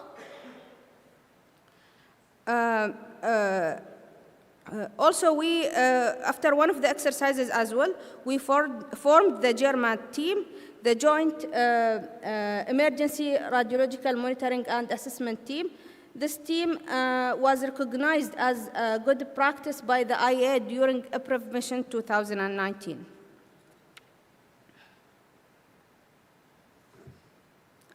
And finally, we reached the final phase, which is beyond national readiness. As you know, the United Arab Emirates hosted CONVEX 3 in 2001, and this exercise was a turning point for us. Nationally, we tested our emergency response and interagency coordination. Regionally, we addressed the cross-border impact on trade travel with an active participation from the GCC Emergency Management Center to support cross-border planning. And globally, Under the umbrella of the IAEA, more than 75 member states and 12 international organizations were participating. CONVEX 3 didn't just test us, it's transformed the challenges that we had into experience and strengthen our confidence for the future. Now I will lift you with a short video about Baraka Exercise 2023.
So after all this progress, what's next? We are looking for more human-centered and future-ready approach to preparedness. And we had some areas that we would like to focus on. The first area is the human and social dimensions. And here we are talking about mass evacuation and psychological impact. And when I talk about psychological impact, it's not only for the public, but also for the responder, especially during the resource maneuver. Moreover, the global collaboration can be enhanced by conducting more international exercises. Also, we can use collective intelligence and diverse expertise in many sectors to have a holistic solution. And of course, engaging more sectors will make the arrangement more mature by cross-sector synergy. In addition, having compound and complex scenario will move the emergency exercise into another level. For instance, we can combine nuclear scenarios with natural hazards, cyber attack, climate hazards, or other CBRNE event. And finally, we cannot ignore the integration of advanced technology, the use of AI and AR and digital twins to create a more realistic scenario. This brings me to the metaverse exercise that we have conducted last year. It was the first regional emergency exercise in metaverse, blending realism with immersive virtual training. And we strengthened interagency coordination and advanced UAE emergency readiness in fully digital environment. It was a step toward a new approach to exercise and using cutting-edge technology. It's true that this exercise wasn't fully applied as a full-scale exercise, but it was a kick-off exercise for using the new technology.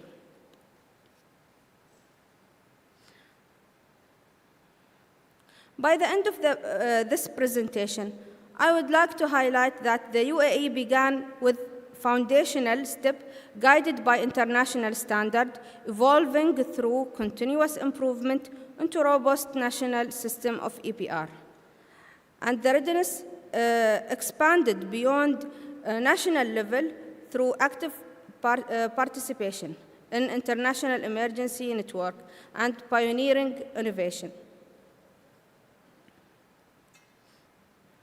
Confidently, we can say that what I present just now wasn't just a progress, but it's a continuous promise to protect, to innovate, and to lead.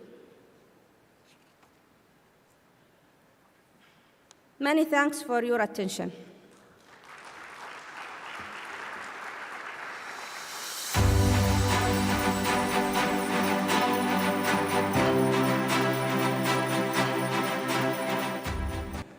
Thank you very much, Hessa. Now, I think Musa would like to say a few words. Yeah, I just want to say a simple comment. Hope I don't take much time, but just to echo the sound through the room and just give more importance to this session titled Coordination and Cooperation Mechanisms in EPR. And we are setting, as we have seen in the previous two presentations, this session has a critical importance, and this importance lies in providing efficient, harmonized, and timely response. And as you have seen in the first presentation by my colleague Muhammad, he set an example for coordinating mechanisms, which is a national structure for dynamic platform that's coordinated efficiently and timely during the response. While in the second presentation by my colleague Hessa, she set the stage for cooperation, and as you have seen in the different levels where the federal, national, and international as well, highlighting the importance of cooperation in order to succeed in this. So I just wanted to share this comment and also to set the stage, because we also having a great presentations and big presentations, big topics, strategic topics coming in the next course. Thank you. Thank you, Musa. So next we have Keith Henderson of Canada. He'll be talking about the Canadian experience with the Emergency Preparedness Review, or the EPREV. Keith is Director of Health Canada's Radiation Protection Bureau, overseeing nuclear emergency preparedness, environmental radiation services, surveillance, and Canada's obligations under international treaties. Keith, you have the floor.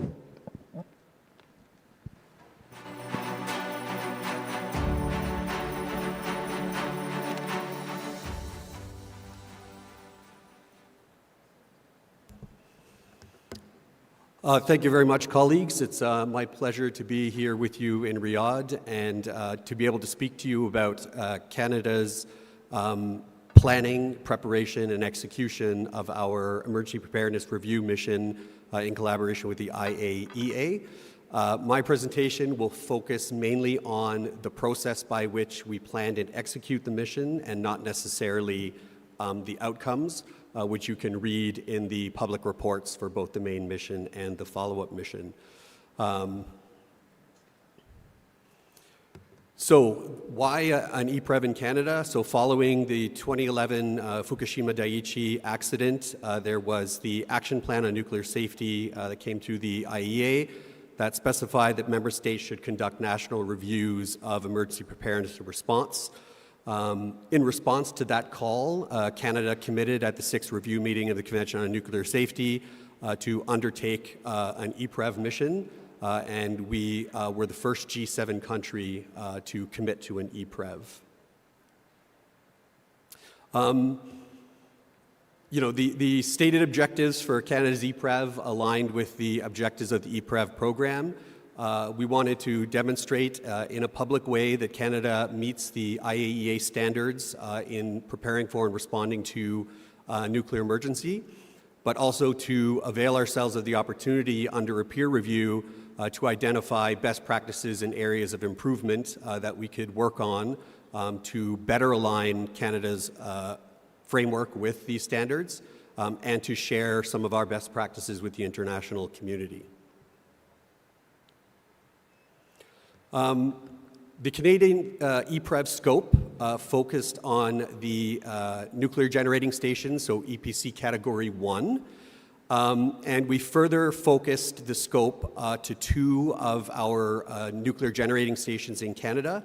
One was the Darlington Nuclear Generating Station, and one was the Point Lepreau Nuclear Generating Station. And this allowed us to look at our framework in 2 extreme cases. In the case of Darlington, where we have a population of over 500,000 people within the planning zone, and then in the Point Lepreau case, where we have a very sparsely populated area in the planning zone, to make sure that our arrangements were able to respond to both of those conditions. The EPREV in Canada involved all levels of government. In Canada, we have a fairly complex governance system, so quite a few levels of government are involved in the national EPR framework, and it was important for a successful mission to have all levels of government, all the response organizations involved and contributing to the assessment. Just quickly on the timeline, so as you saw, the commitment was made in March 2017. Between March 2017 and May 2018, that was the internal government discussions to make sure that all of the groups were on board and committed to the mission. And in between May 2018 and the EPREV mission in June 2019, just a little over a year, was the time it took between the preparatory mission with the agency and the actual conduct of the mission. And within that time, we did our self-assessment and provided that information through the EPRIM system and collected our advanced reference material to provide to the agency for the benefit of the review team. Within that timeline, Canada also underwent a joint external evaluation under the International Health Regulations in 2019. There is a nuclear radiological component to that, so that actually assisted in some of our preparations for the EPREV. And then quickly, the timeline for the follow-up mission. So the final report was submitted to Canada in August 2019. From that point in time, we developed an action plan to respond to the suggestions, recommendations that were identified by the review team. And the implementation of the plan went for a few years. So typically a review mission is 2 or 3 years after the conduct of the main mission. But unfortunately, the COVID-19 pandemic hit sort of right in the middle of that period. So our follow-up mission was delayed out into 2023. The outcomes of the main mission were 6 recommendations, 6 suggestions, 5 good practices. And the overall assessment was that Canada had a robust, well-developed and fit-for-purpose emergency preparedness framework. And there were some areas where we could improve, and those were developed into action plans within Canada. The follow-up mission was very successful. All recommendations and suggestions that were identified in the main mission were considered closed, either on the basis of completion or near completion with dedicated timelines to complete. And a few additional good practices were identified, and linked below are the 2 public reports for the mission. So this is the really important part of my presentation. This is the keys to success. So as I mentioned, the EPREV team, as I mentioned, first and foremost, it involved all levels of government, including the municipal, provincial, federal, as well as the operator organizations. We also asked for a review team that was familiar with a federated system of government. As I mentioned, Canada's system can be fairly complex. So having somebody on the team who understood that system and could translate it for some of the other members of the review team facilitated in getting past some of the governance questions that were identified. We also asked for review members that had some expertise with CANDU reactors, which is the technology used in Canada. And we reached out to our U.S. partners because of the important Canada-U.S. link in our EPR space. Another key to success was preparation of comprehensive materials from the preparatory phase. So we put together our self-assessment, We were very honest and open about that assessment. Within the levels of government, within the governance system we had built, there was a challenge function. So if an organization said that they were at a 5 for a particular item in the standard, there was a challenge function to ensure that there was actually alignment, and we were able to demonstrate evidence that proved that alignment. It was quite an organizational effort because it was organized across 3 sites, the main headquarters in Ottawa and then the 2 nuclear power plants, one on the east coast of Canada and one in the east central part of the country. We instituted daily Team Canada meetings throughout the mission to ensure that we had timely and coordinated responses to any questions that came from the review team. To make sure that there was a full, proper understanding of our framework and that any questions did not inhibit the work of the following day. A real big key to our success, as I mentioned, was openness and transparency. We in Canada looked at this more as an opportunity to improve, an opportunity to have an external set of eyes on our framework. To make sure that what we thought aligned with the standards actually did, and we did not have any blind spots. We did not approach it as a passing the inspection mentality. That was not our interest. Our interest was that fulsome assessment of our alignment with the standards. And the last thing was that right from the get-go, all the Canadian team were committed to open, unscripted interviews. We did not ask for the questions in advance from the review team. They were free to ask any questions they want. And whoever they interviewed were charged with responding to those questions openly, accurately, honestly, whether it highlighted something that worked well or something that was a gap. We were committed to that open, honest dialogue. Success to the follow-up mission. The successful implementation of a comprehensive action plan based on the findings from the original mission. This action plan was coordinated amongst all the stakeholders. So within the action plan, key organizations were identified to lead each of the items. We had a governance structure in which there was follow-up to these items to make sure that there was accountability on moving those action items forward. We had regular tracking engagements through those governance organizations.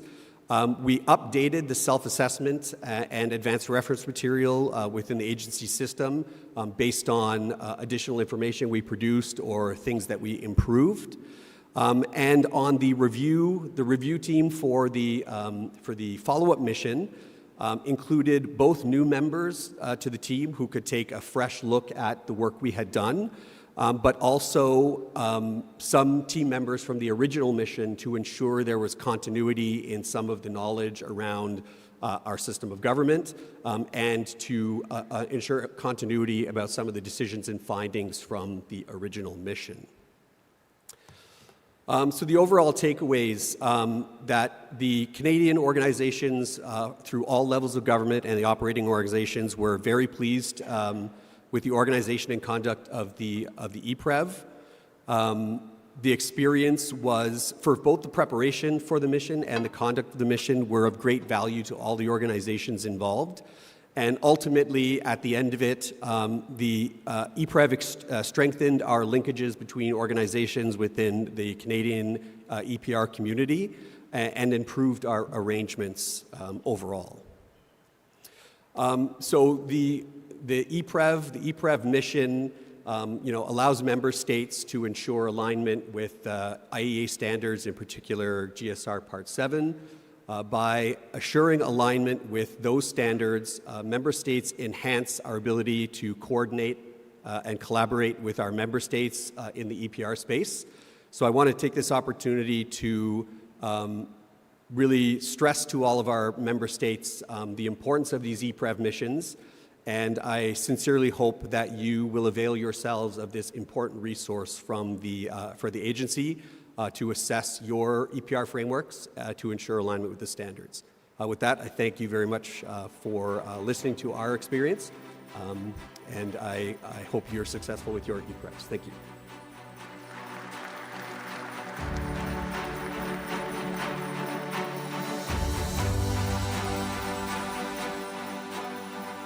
Thank you very much, Keith. Next speaker is Lien Som of Sweden. Lien will be talking about building a collaborative Nordic GIS framework for nuclear and radiological EPR, initial findings from workflow sharing and tabletops. Lien is a GIS engineer at SSM, specialising in geospatial solutions for emergency preparedness and situation awareness. Lien, you have the floor.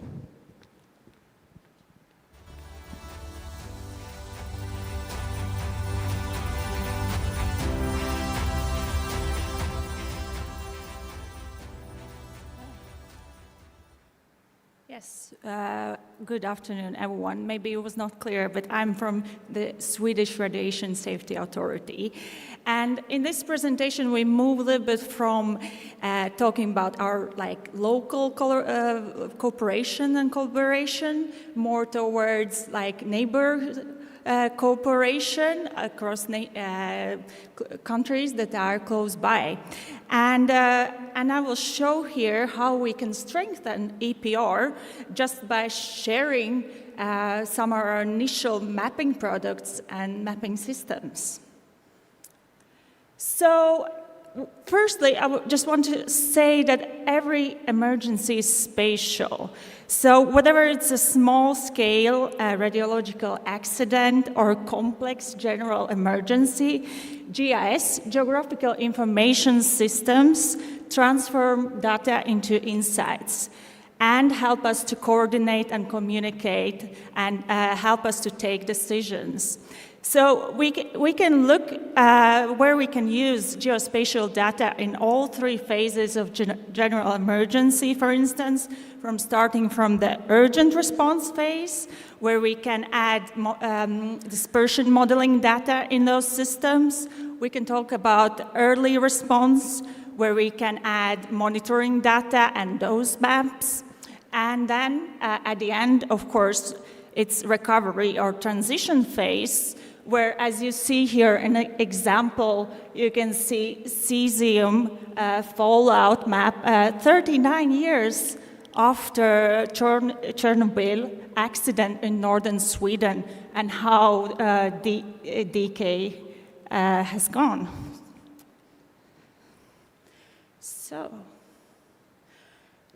yeah, and a little bit about our Nordic cooperation. So when you now are familiar with what GIS is, I want to tell that we have also strong Nordic cooperation, a Nordic working group on emergency preparedness, that we focus on common strategic priorities, for instance, harmonizing protective actions. But also, in August 2024, we established GIS group that with all 5 Nordic countries participating. So a little bit, you can see here a timeline. So we are now 1 year in this cooperation. And we initiated project last year. And then we realized we need to start from the basis, so construct knowledge. So we conducted a survey just to understand where our old systems are standing and what are our needs and requirements. And then we had a follow-up, and then we realized we need to really work hard on this issue, and there isn't better way just to do it practically, like sharing knowledge on the tabletops. So we conducted 2 tabletops, one with cross-border monitoring and mapping products, and a second on dispersion modeling and map products. And a little bit about this construct knowledge phase, what we realized from the survey. So GIS as a field is still integrating in EPR. So we have different wide variety of systems, and it's developing quite rapidly. As well as we heard today, we are obtaining more and more data, not only raw data, but also geospatial data with coordinates, and the amount of data is growing rapidly, so we need better systems that address this and analyze this data rapidly.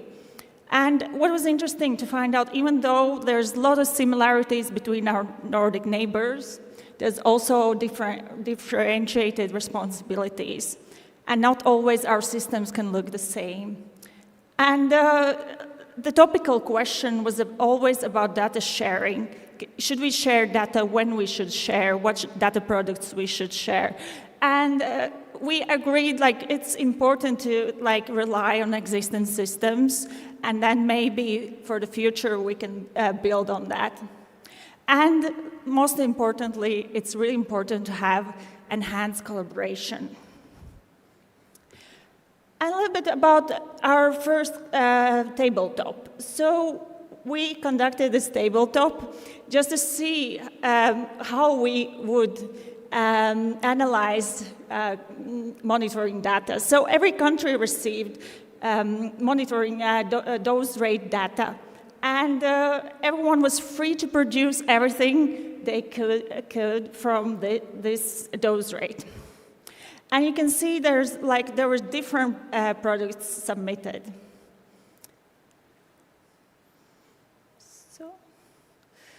And the most interestingly here is that the main goal was to spark the discussion. Even though everyone visualizes the same information differently, do we need to harmonize that? Or maybe we need to talk about something that's more important. What's the purpose of those maps? Who's the recipient? And how we would communicate with those maps. Another tabletop was dispersion modeling and map products. And here we talked about transnational emergency. And here you can see also sample of 4 different produced maps by 4 different authorities. And yeah, it's, as you see, time of arrival. And it's also completely differently visualized. And what was most importantly, again, maybe not talk about the colors and intervals, but what is the methodologies behind those maps?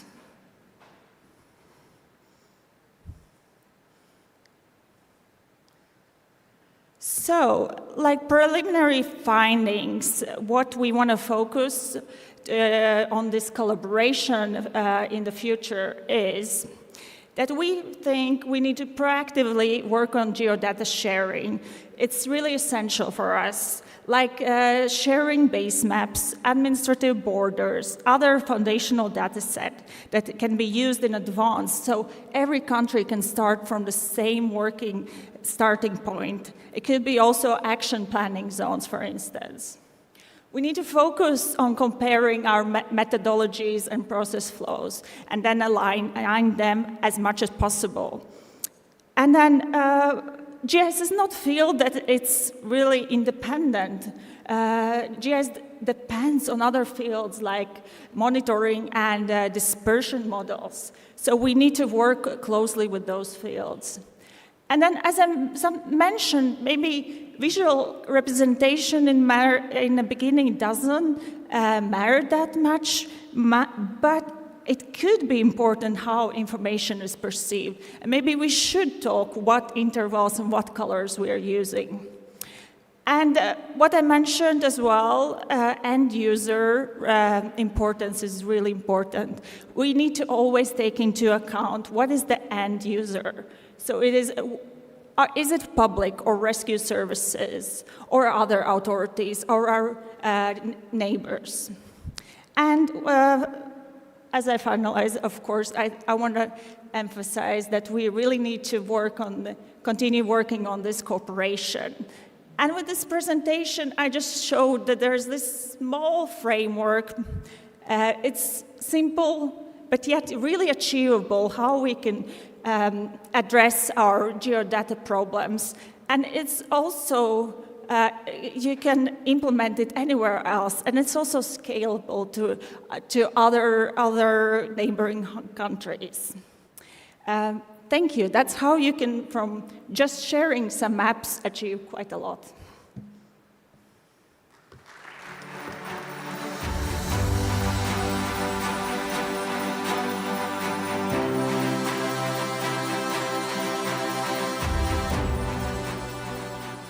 Thank you very much, Leanne. There was some talk about GIS this morning and AI, but it seems that we're doing some fantastic work with our AI, so yeah, great stuff. Okay, next we have Stéphane Defoe of France. He'll be talking about coordination and cooperation with neighbours and the IAEA in EPR. Stéphane is an inspector at ASN France with expertise in national exercises and international coordination. He previously worked at the IAEA on ERMIS and Convex 3. Stéphane, you have the floor. Thank you, Marcus. Okay. Dear all, dear chair, good afternoon. I'm Stéphane Defoe. I'm very pleased to present you our approach on coordination and cooperation with the IAEA and our neighbors in EPR and its implementation. The first part is dedicated to the specific context and challenges of the coordination with our neighbors. Then we'll go to the method that we use to deal with these issues. I'll present you how we implemented the coordination mechanism during one of our large-scale exercises conducted in 2025, and the way forward will conclude the presentation. First part, context and challenges. So, existing bilateral regional cooperation and coordination mechanisms have long been established between France, ASNR, and our neighbors. One issue regards the implementation of protective actions and their coordination. This slide is a reminder about the RK1RO approach 2014, recommending to adopt the principle that in the first hours, we do the same as the accident country, because the status of the reactor may be partially understood in the very early phase of a nuclear accident. More recently, the EC issued this report on the radiological consequences benchmarking exercise in Zaporizhzhia nuclear power plant with support of several member states, stressing that in addition to the partial understanding of the situation at the nuclear facility, the source term assessment and meteorological dispersion products may introduce additional discrepancies in the assessment of the contamination deposition and the early protective actions to be implemented. This would likely result in protective actions that are implemented for populations that are overestimated depending on assumption taken and the organization which made the calculation, even if the RK1RO approach is respected. So now, coming to the French and ASNR approach, beyond the RK1RO approach, the key idea is to disseminate the same message to all countries with a multilateral approach and through a single information channel where possible. In addition, we deem necessary that for neighboring countries, more detailed information is provided, that we could exchange liaison officers in prefectures, and that we would hold video conferences between authorities. And of course, it requests to act promptly because of the timing and the difficulty of informing authorities of neighboring countries about possible public protective actions before they have been discussed within their own government. So now, we come to the second part, how we try to deal with this issue. And this is what we undertook with our neighbors.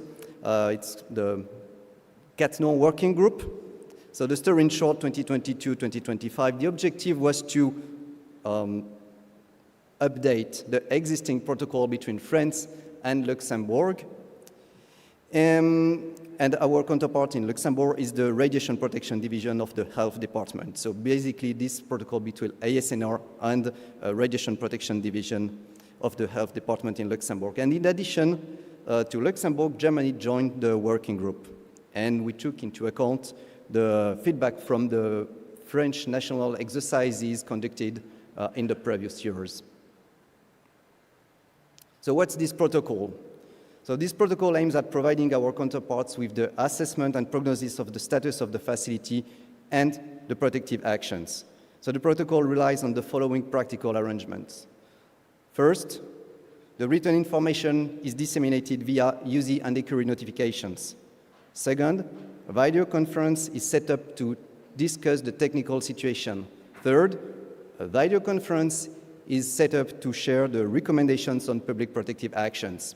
And fourth, a proactive call is made following each significant development, even if uncertain. This process is managed by the international cell at the emergency center at ASNR and with support of nuclear installation cell and close coordination with communication cell. So to give you a broader picture of the interaction with the utility and public authorities in case of a nuclear accident, it relies partly on this cycle of 3 audio conferences, which are first the technical audio conference between experts to discuss the assessment and prognosis. Second, the decision support audio conference led by the prefect, who is in charge of the response, in which ASNR makes recommendations to the prefect in terms of response strategies and protective actions. And third, the communication audio conference led by the prefect's office to coordinate communication strategies. So this is a cycle of audio conferences lasting around 20 minutes each, and the iteration is 1.5 hours in this order, and then we start another iteration. And these audio conferences structure our exchanges with the utility and public authorities during the response phase.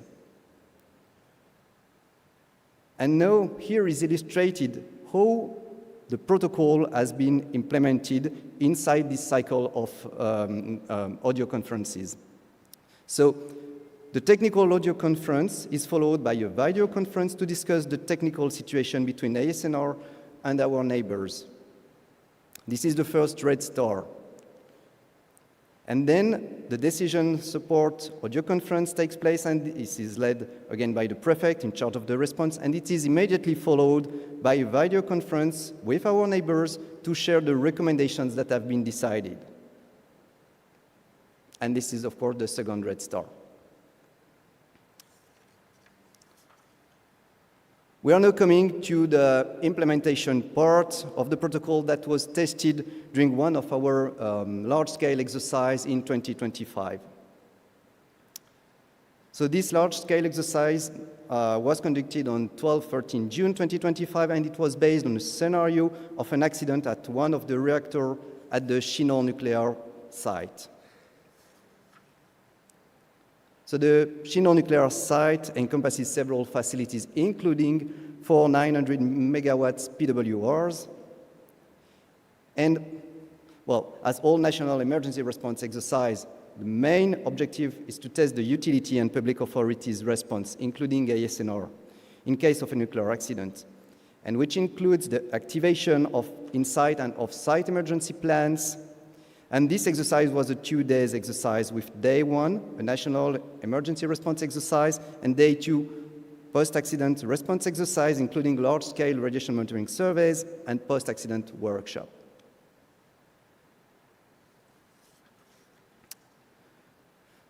Regarding the protocol implementation, we prepared some briefing material and coordinated with our neighbors in advance.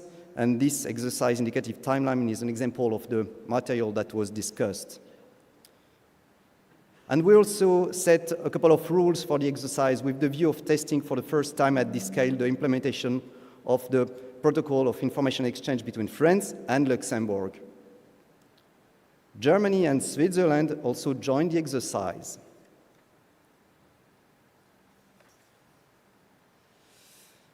This is another example of the material shared in advance with our counterparts here regarding the communication details during the exercise. So the objective was to test the implementation of the protocol through the implementation of this cycle of video conferences with our neighbors, and eventually it was the first time that this protocol was implemented at this scale. And the protocol was implemented successfully. Relevant information was delivered accurately, timely, and throughout the exercise.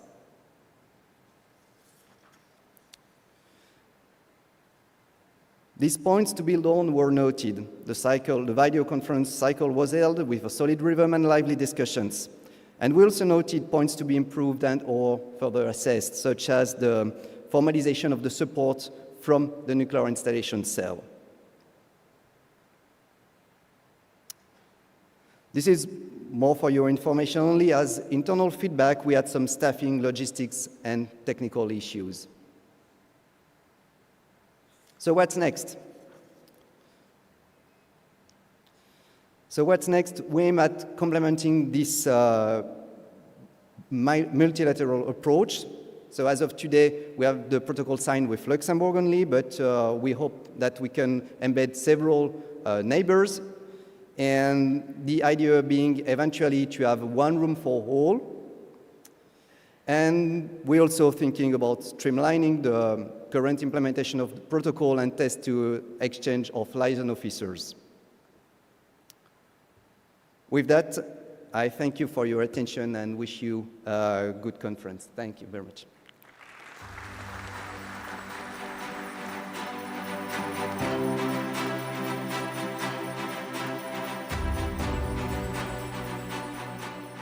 Thank you, Stéphane, and thank you to all of our speakers for keeping to time.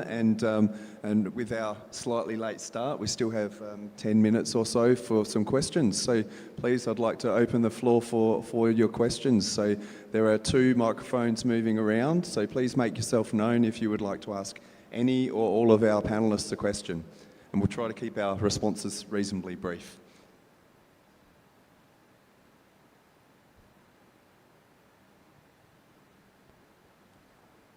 Yes. Thank you. Olivier Snell for France. I do have a question for Mohamed. So your system has been developed for national purposes.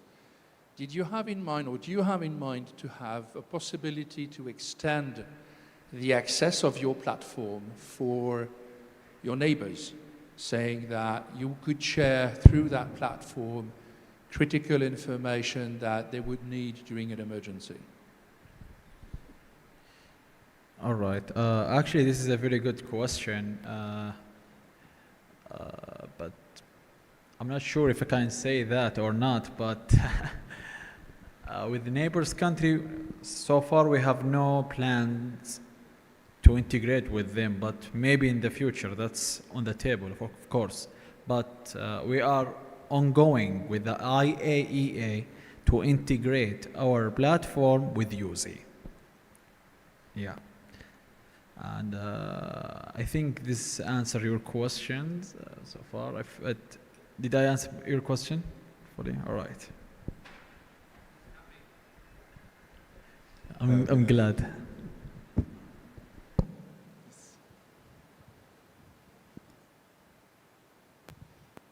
Good evening.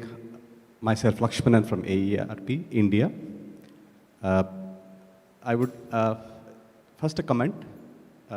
It's very good to note on the various developments at all of this cooperation coordination agendas that is being done in the area of exercise, and good work by NRRC. And the point I want to ask is how this cooperation and coordination mechanism is specifically focused for public information or media handling during an emergency. I have a specific question to Stefan. I think to some extent their program is addressing through specific video conferencing and audio conferencing between responders. Is it also being focused to deliver consistent, coordinated public messages, public informations, one thing, and how NRRC, is it planning to extend the platform or use the outcome of communication using the platform, and how the outcome can used to be for public communication?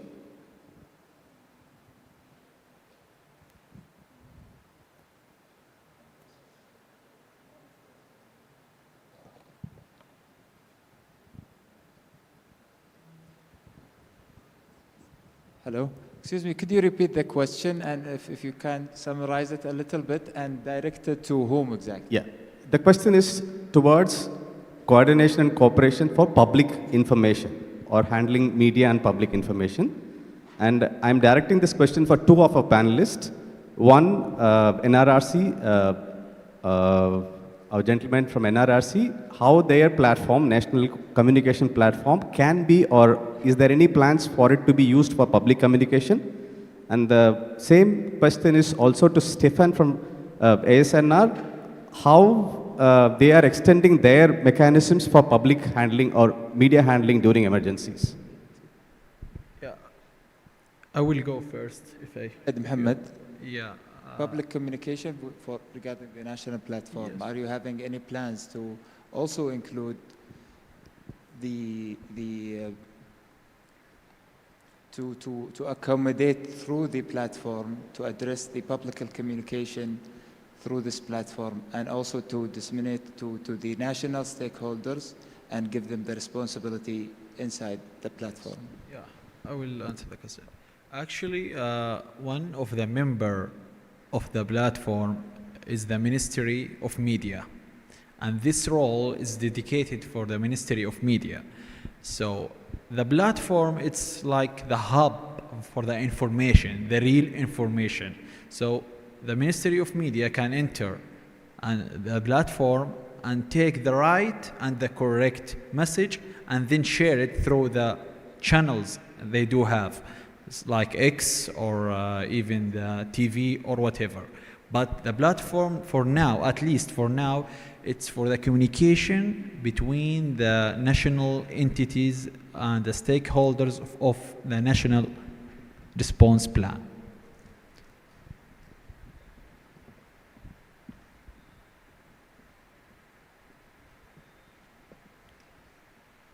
I hope I made it easier for you.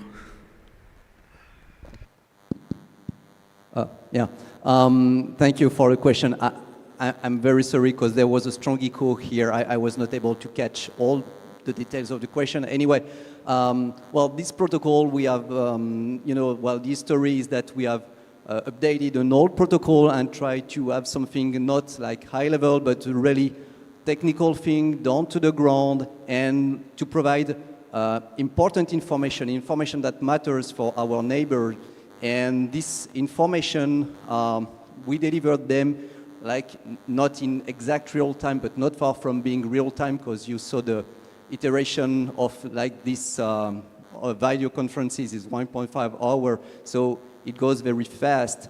And well, we deliver some written information using the notification through UZ and Ecury, and then we hold video conference, explain the technical situation with more detailed information, and then we explain why or what are the protective actions that have been implemented on the field. And of course, the ultimate goal is to first harmonize that to the extent possible with the neighbors, and second, of course, having one room for all for our neighbors. And as I noted in the presentation, we have this protocol signed with Luxembourg. We are happy with that. German colleagues, colleagues from Switzerland are also knowledgeable about that. So hopefully at some point we have to, we will like to have them all in, let's say, one room for all. So I hope it answers to some extent to your question. Thank you, sir. Any further questions? Yes, I see one just over here.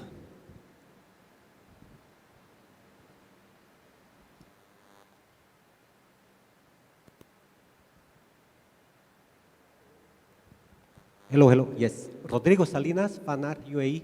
Thank you very much to you all for the excellent presentations. I just want to first commend our French colleague about this protocol. It seems quite challenging in terms of implementation. So I have a question about the practical arrangements you made reference to. There are different video conferences, additional phone calls. What about the extra workload for the responders themselves? Have you assessed that? Because, the accident state is going to be busy with responding to the emergency.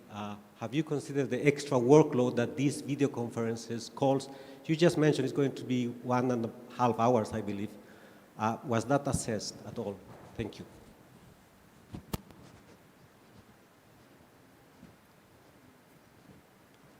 We're having a bit of difficulty hearing, actually. Would you be able to just repeat a little less, but perhaps hold the microphone right up to your mouth so there's a bit louder for us. There's a bit of an echo. And let's give it a second try.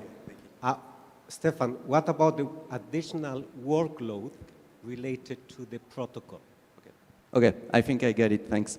Thanks for the question. Yeah. Yeah, so about the extra work it needed to implement such protocol, actually, it's a bit of an effort, of course. I mean, not a bit, some effort. Basically, you know, when I was young, I was playing Lego, and that's kind of a Lego, but like a big one.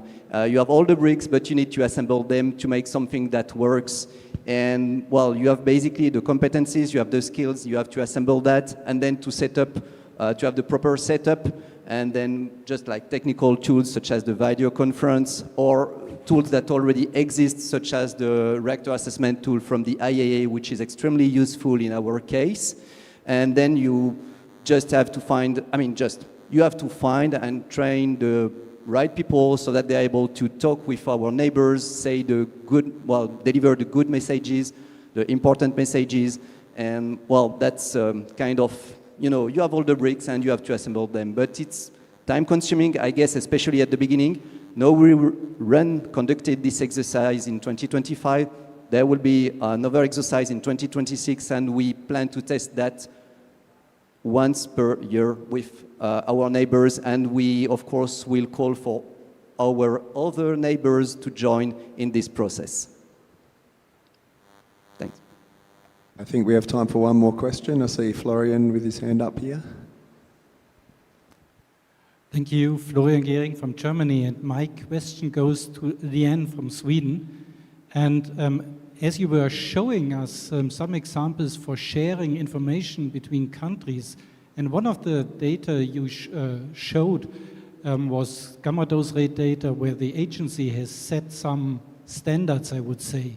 Wouldn't it be helpful from your perspective if there were more standards like that being set from the agency for international data sharing, information sharing? Thank you for the question. Of course, standards and harmonization always helps. And I'm actually coming from a little bit different field from actually GIS, and there's a lot, GIS or geodata has also a lot of open data standards, like OGC standards, and I think that we could work a lot with interoperability if everyone uses same like data export standards. So it will, if we just would use a little bit less some self-developed standard, like not standards, but self-developed tools, just focus on delivering data on common standard will help a lot for the harmonization and also for fast data sharing. That's what we want to achieve. I think it's really, really hard to harmonize or align or have exactly the same EPR systems for every country because it takes time. Everyone, as I said, also have different responsibilities and they want to focus on different issues. But if the outputs could be standardized, that will help a lot. Thank you. Okay, thank you very much, everyone. Now, I'll ask our panellists to perhaps remain behind for a few minutes in case you have any one-to-one questions you would like to ask, and perhaps we can get a group photo as well, would be nice. But now I'll bring this session to a close, and I'll ask you all to thank our panellists.